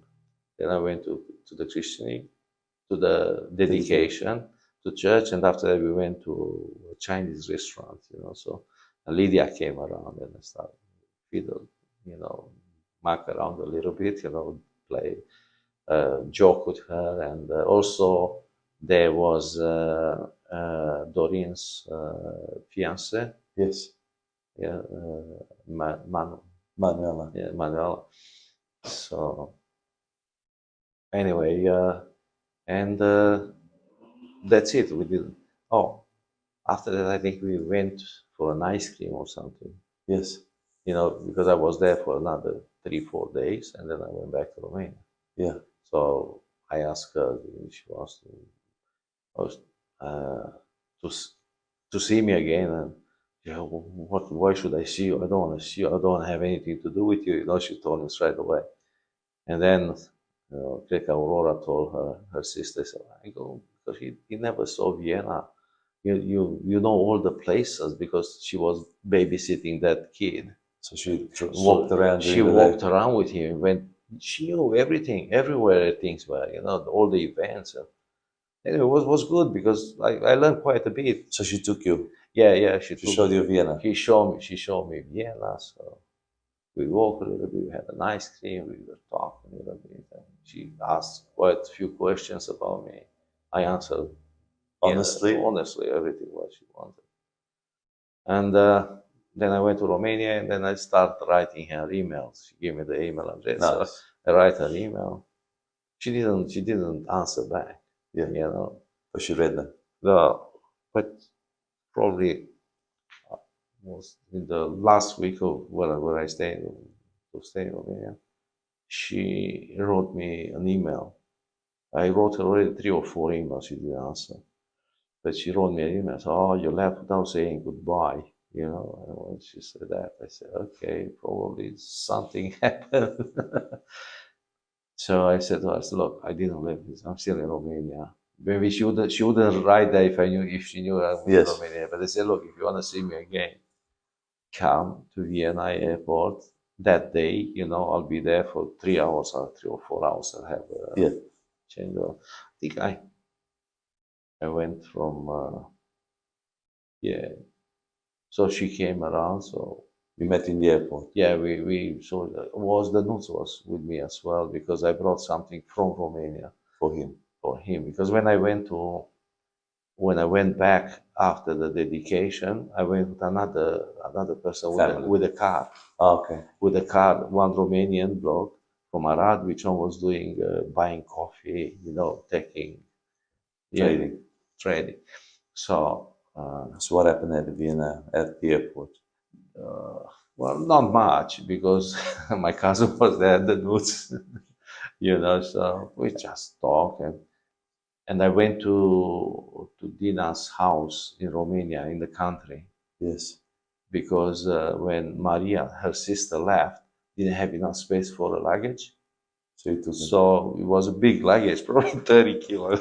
It wasn't it?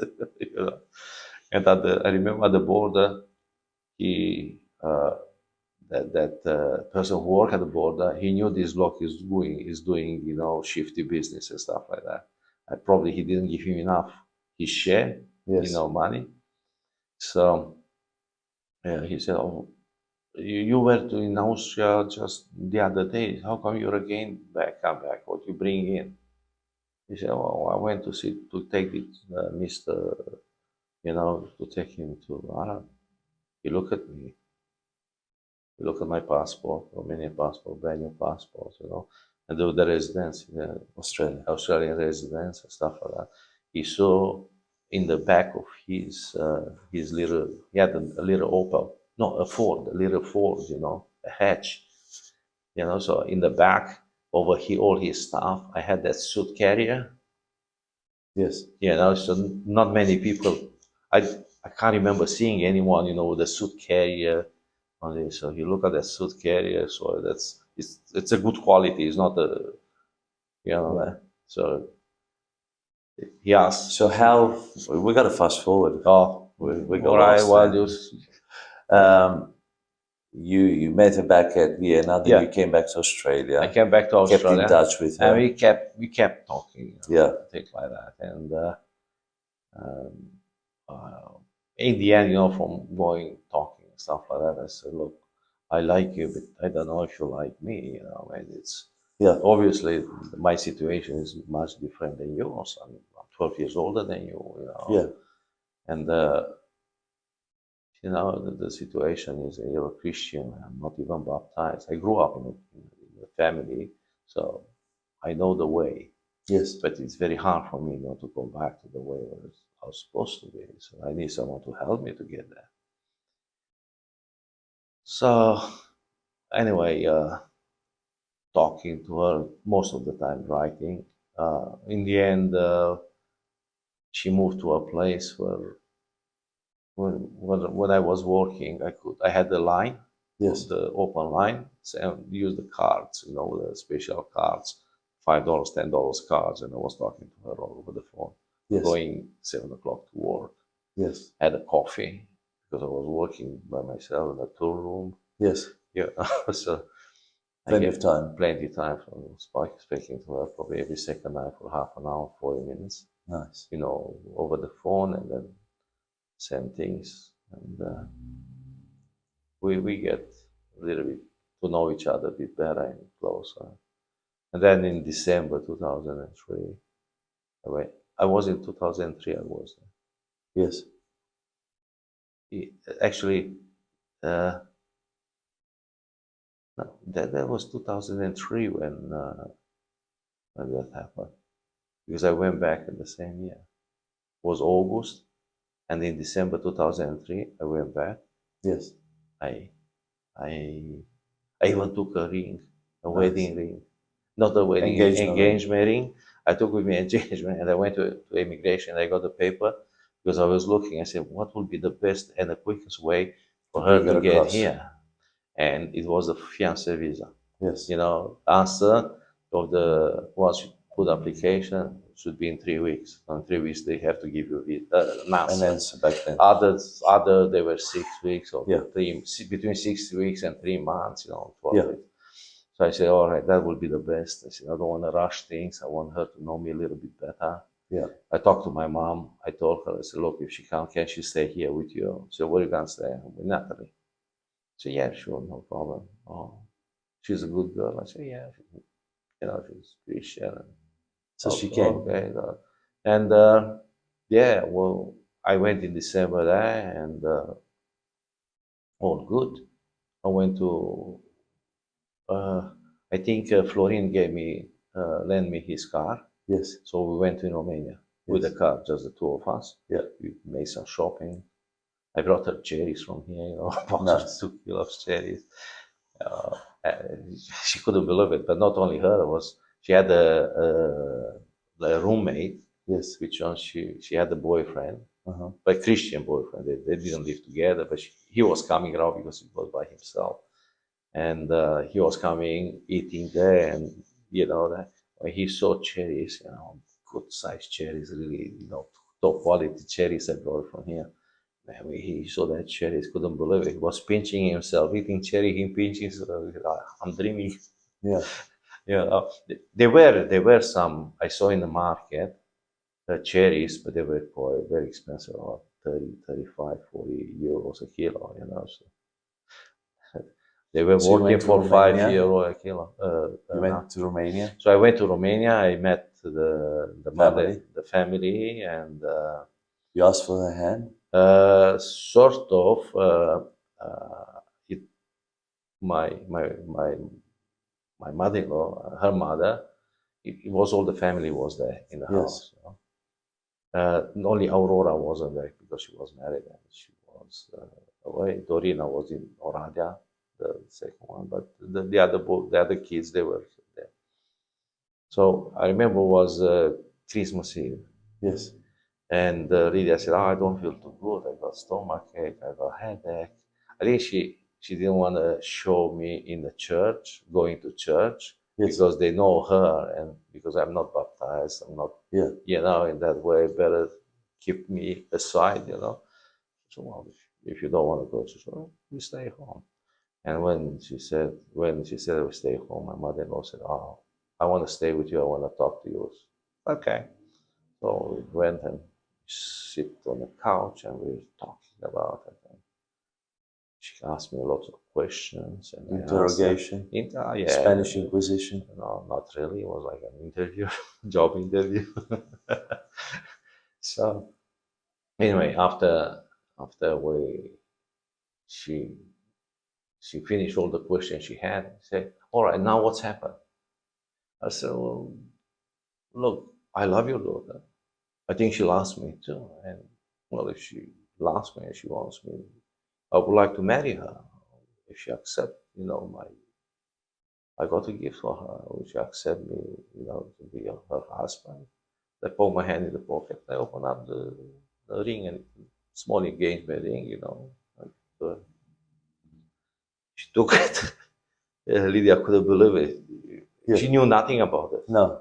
She took it and put it on the finger, fit like a glove. Yes. And my mother was start crying, dripping tears. So that's it. Yeah, she just sort of Lydia hugged me, didn't kiss me, just hugged me.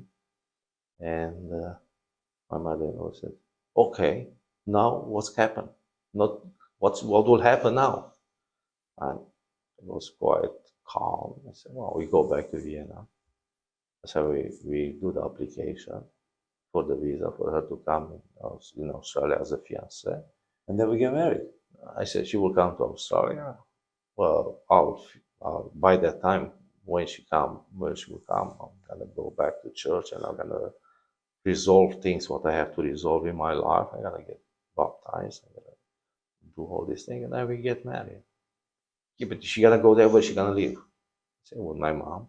Oh, your mom's got a house? No, she's got an apartment, 2 bedrooms. So she can't live there. Who gonna support her? So I support her. Do you have enough money to support her? Yeah. You know, so she sort of, I could feel it, how much money you have or something, or so what job you do, but she stopped. Yes. Yeah, but anyway, we were left with that. Yeah, but we couldn't give her a visa just like that. I said, well, we're gonna go back to Vienna, to the embassy. We're gonna fill application for it. Yeah. Whatever they need, and then once the application is done in 6 years, you have to give They have an to give answer. us an answer. An answer. And I said, because that was just before New Year, Yeah. you know, it was after Christmas. Christmas Eve, I said, mid of Feb, she's gonna be in Australia. Yeah. And she said, oh yeah, okay. So we went back to Vienna. We did actually on the way to Vienna, we stopped in Oradea. From there, we went to Oradea to see her sister. Called, please come home. I want to meet you. I mean, she didn't want to. I want to see you, but actually, she wanted to meet. I understand. So anyway, so we went there. We had dinner with them. And we sleep there. And the morning, the next day in the morning, we drive back from Oradea, went all the way to Vienna, and then the day after, you went to the immigration. Went to embassy. Yeah. Went to embassy, and we explained to them, oh, I need this. And she said, okay, give me the papers. Okay, fill up this. You need proof of how long you know, and all these things. So I said, oh, I'll do it now. I said, no, go home and do it. Come back tomorrow.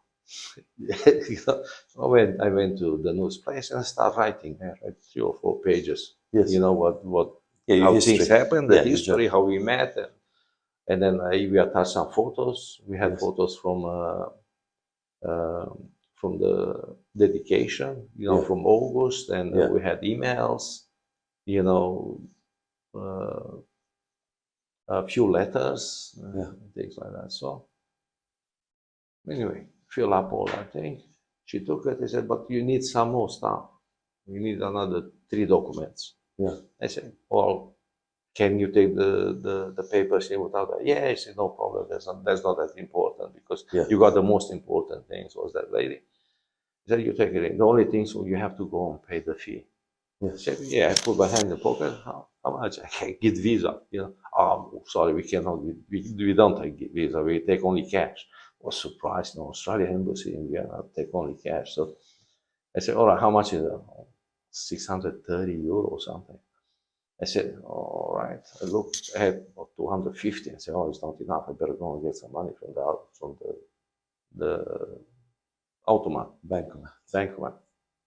So I went out there, and Lydia said, how are you going to get so much money? No, I said, that's not more than $2,000, is it? But you can't take $2,000. Yeah, I can take $2,000 more. And I went there, and first transaction, I put 1,000 euro. Didn't give me 1,000 euro. Then I put 800. Didn't keep 800. But 600, they gave me 600. I don't know what it was, but anyway, we got the 600 straight away back. And the embassy. The embassy, because she knew where the auto bank was, you know. And that lady, she was so funny. She said, oh, you're already back? She, yeah. We're going to go on with it. And it was the 31st of, by the time we did all that stuff, it was 31st of December. And and then they straight away, they took her in for an interview. Nice. I said, I'm going to come with you. I said, look, it will be too hard, because with you I have to speak English. With her, I said, I have to speak German. She can speak German. Good. Will be probably half an hour. Took an hour and a half. Anyway, we finished there, and I said to her, I said, next time when they're going to give you visa, you know, in 3 weeks, you come around and then bring the passport. I told her, get the passport ready, you know, and then if they're going to give you visa, they're going to put it on. She left the phone number, and they sent her an SMS.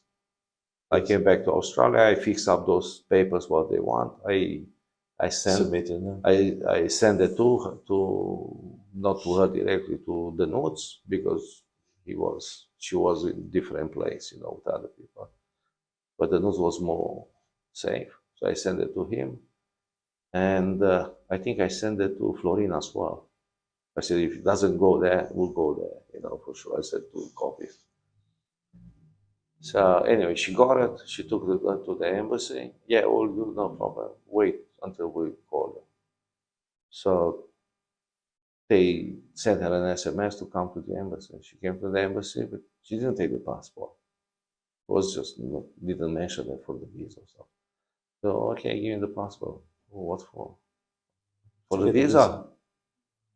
And sure.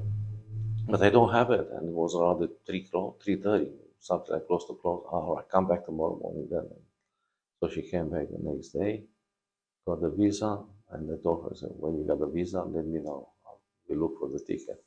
So she tried to get the ticket in some agencies there. We charged her, asked her for 4 or 5,000 euros. Australia, who's gonna go to Australia, you know?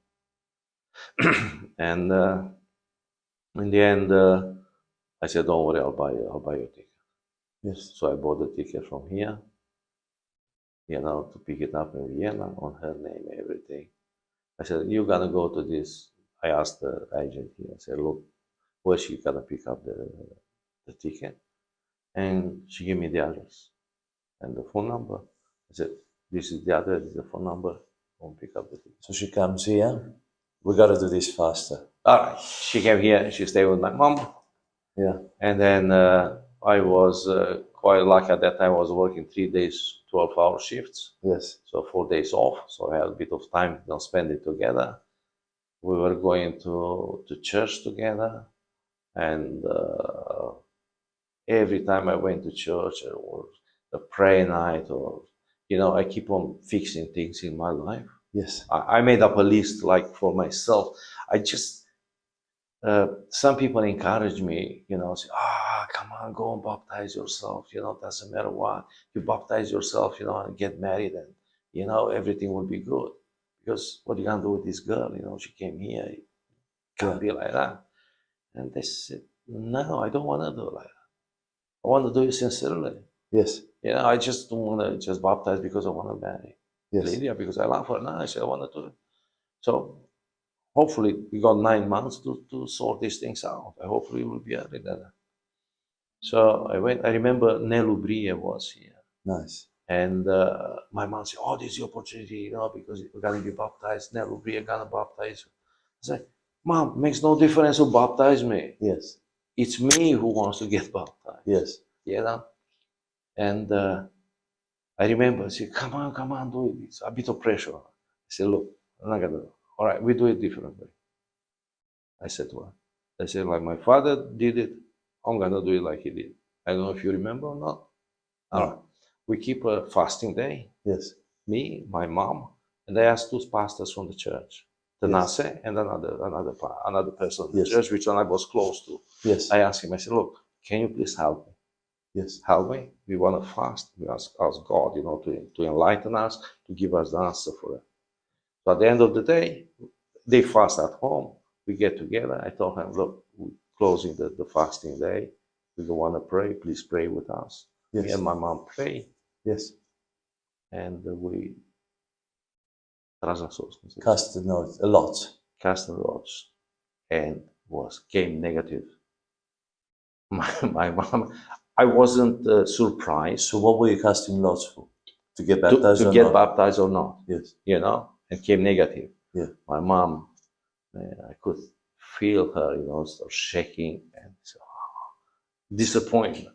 Yes. And I said, I was calm. Yes. I said, Mom, this is God's will. Yeah.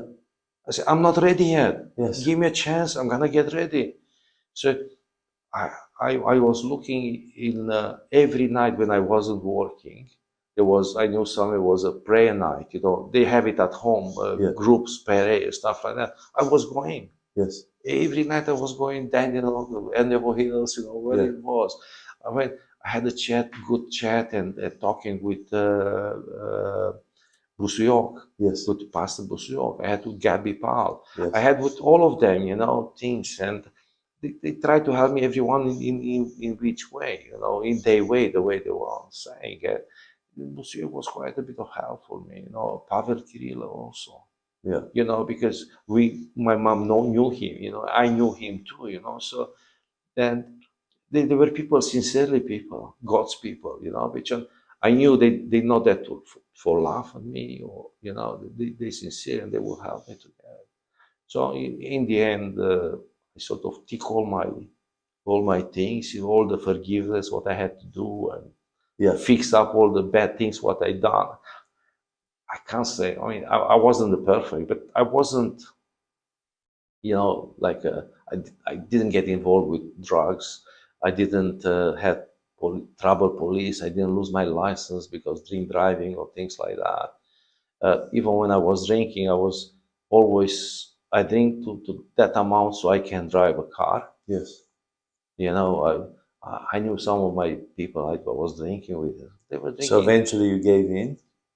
I eventually gave in, and I got baptized in August, 10th of August 2004, Praise God. At Bethany? at Bethany Church. And I was by myself, one person. So I really appreciate it. You know, And then you got married on the 11th of September, we got 1 married. month later. Yeah, a month later, we got married. We were there. Yeah, you were there. And then after the wedding, we went to honeymoon for 2 weeks in Cairns. Nice. And we come back, and when we come back, probably 2 or 3 weeks, not even there, we start orchestra. Ministry in church. Yeah, working in the church. Now the Lord's blessed you with a son and a daughter as well. Yes, we didn't have kids for nearly 8 years. Yeah. 8 Didn't even years know later. you'd be able to conceive. Well, because I had another daughter, so, you know, like, it wasn't me, you know. She thought it's her. So when we did some tests, and everything came all right, you know. And even some people were saying, friends, he said, man, I mean, you should have kids now, don't wait a bit later. So what do you want me It's to not do? up to us. It's not up to us. Oh, Daddy, why don't you do that IVF? Yes. And they said, no, I don't believe in that. Yes. Yeah, I said the side effects of the IVF, people, they don't tell you what it is. And you go through all these things, because I had the chance to talk to someone which one they did it. And 2 or 3 times and they tried to get it. They got a child. The child is not healthy. It wasn't healthy then. It's not healthy now. I don't know. Exactly Anyway. what happened. But anyway, so I said, no, God provided for you. God provide. And then later on, you know, 1, 2, 3 years passed by, we were involved more and more in ministry, in work, in church. So a war between work and church. And then it built, Betania built new church. Yes. At the same time, Tabor built a new church. Yes. I was in the middle. You had to work in both. Yeah. Once you finished God. Bethany, you moved to Table. 2 days I was working when I was off work. And Yes. 2 days I was at Betania. 1 day I was at Tabor. Table. At Table at the other church, and it was good. I mean, we went through. It took nearly a year to build both of the churches. But, What's next for you, Daniel? well, next, at the moment, we were in Bethany until the second. Lydia got pregnant with the second child. She was in 4th or 5th month already. It got quite hard for her because we were traveling in the morning, go now in the car, and at night, an hour and a half to get back home. And our day in church was, most of the time, was Sundays, where we start at 4 o'clock, because we 4 and 6 we had practice with the orchestra. And every second year we did new courses, you know, for the new kids. New teaching, because the older ones, they got married and left the orchestra, so we tried to keep it on. So thank God we kept it for more than 10 years going, you know. So it was good. We got quite few. We went visit Sydney, visit Adelaide, you know, with the orchestra. When we visit some small churches, Romanian churches, Baptist church in Melbourne, you know, the people were happy, you know, to see us going out and singing there. And then we moved to Tabor Church. They were quite happy for me to move there, because they wanted me to move there from the beginning. But I had a job in Betania. So we moved to Tabor and we work. At the moment, Lydia is quite involved, helping other young girls, young mothers, with the kids, and they were doing Bible study, Bible school at church. Yeah, Sunday school. Sunday school, and also with the Zoom, back you up from time to time. Yeah. And I worship when I need to, not much preaching. It's more like just a prayer. Yeah, Just having a word, sharing testimony, and that's what happened. It's great. We're happy. You've come a long way from the past, and to see you together with your wife and with the children worshiping God and praising God. I think it's really beautiful. Yeah, and it's a great testimony of what God can do with the lives of people when they, submit to Him. And I tell you this, for the beginning, it was very hard for me to pray. I used to pray very short prayers. I said, "Oh God, I need this, I want this, I want that," until I understood that it's not us, it's others. Yes. And when you pray for someone which one is sick, yes, and you pray by your heart, because that's what God tell you in the Bible. He said, you get together, yes, to be one, yes, and then the power of praying, yes, heals the sick. Yeah, and we have big testimonies, people being healed. Beautiful. In a church, so we're happy about it, and they're welcome to look us up in. I don't know if the web page is still up to date or stuff like that in our church. Yeah, I'm sure they'll find it. Well, thank you so much, brother, for sharing your story, for bringing testimonies. I did it long. I'm sure the people out there, you are blessed by this story, and now you know a little bit more about our family, and especially Daniel. Really pray that this inspires you to carry on the good work that the Lord has put in your life, and do share this content wherever you're watching it or you're listening to this, and catch up with us again next week as we share you and bring you a fresh story at Kingdom Stories from Down Under. I am Natanael Costea. Thank you for joining us on Kingdom Stories from Down Under. We'd love it if you would subscribe, rate, and share these stories with your wider community. And remember, every story is worth sharing, including yours.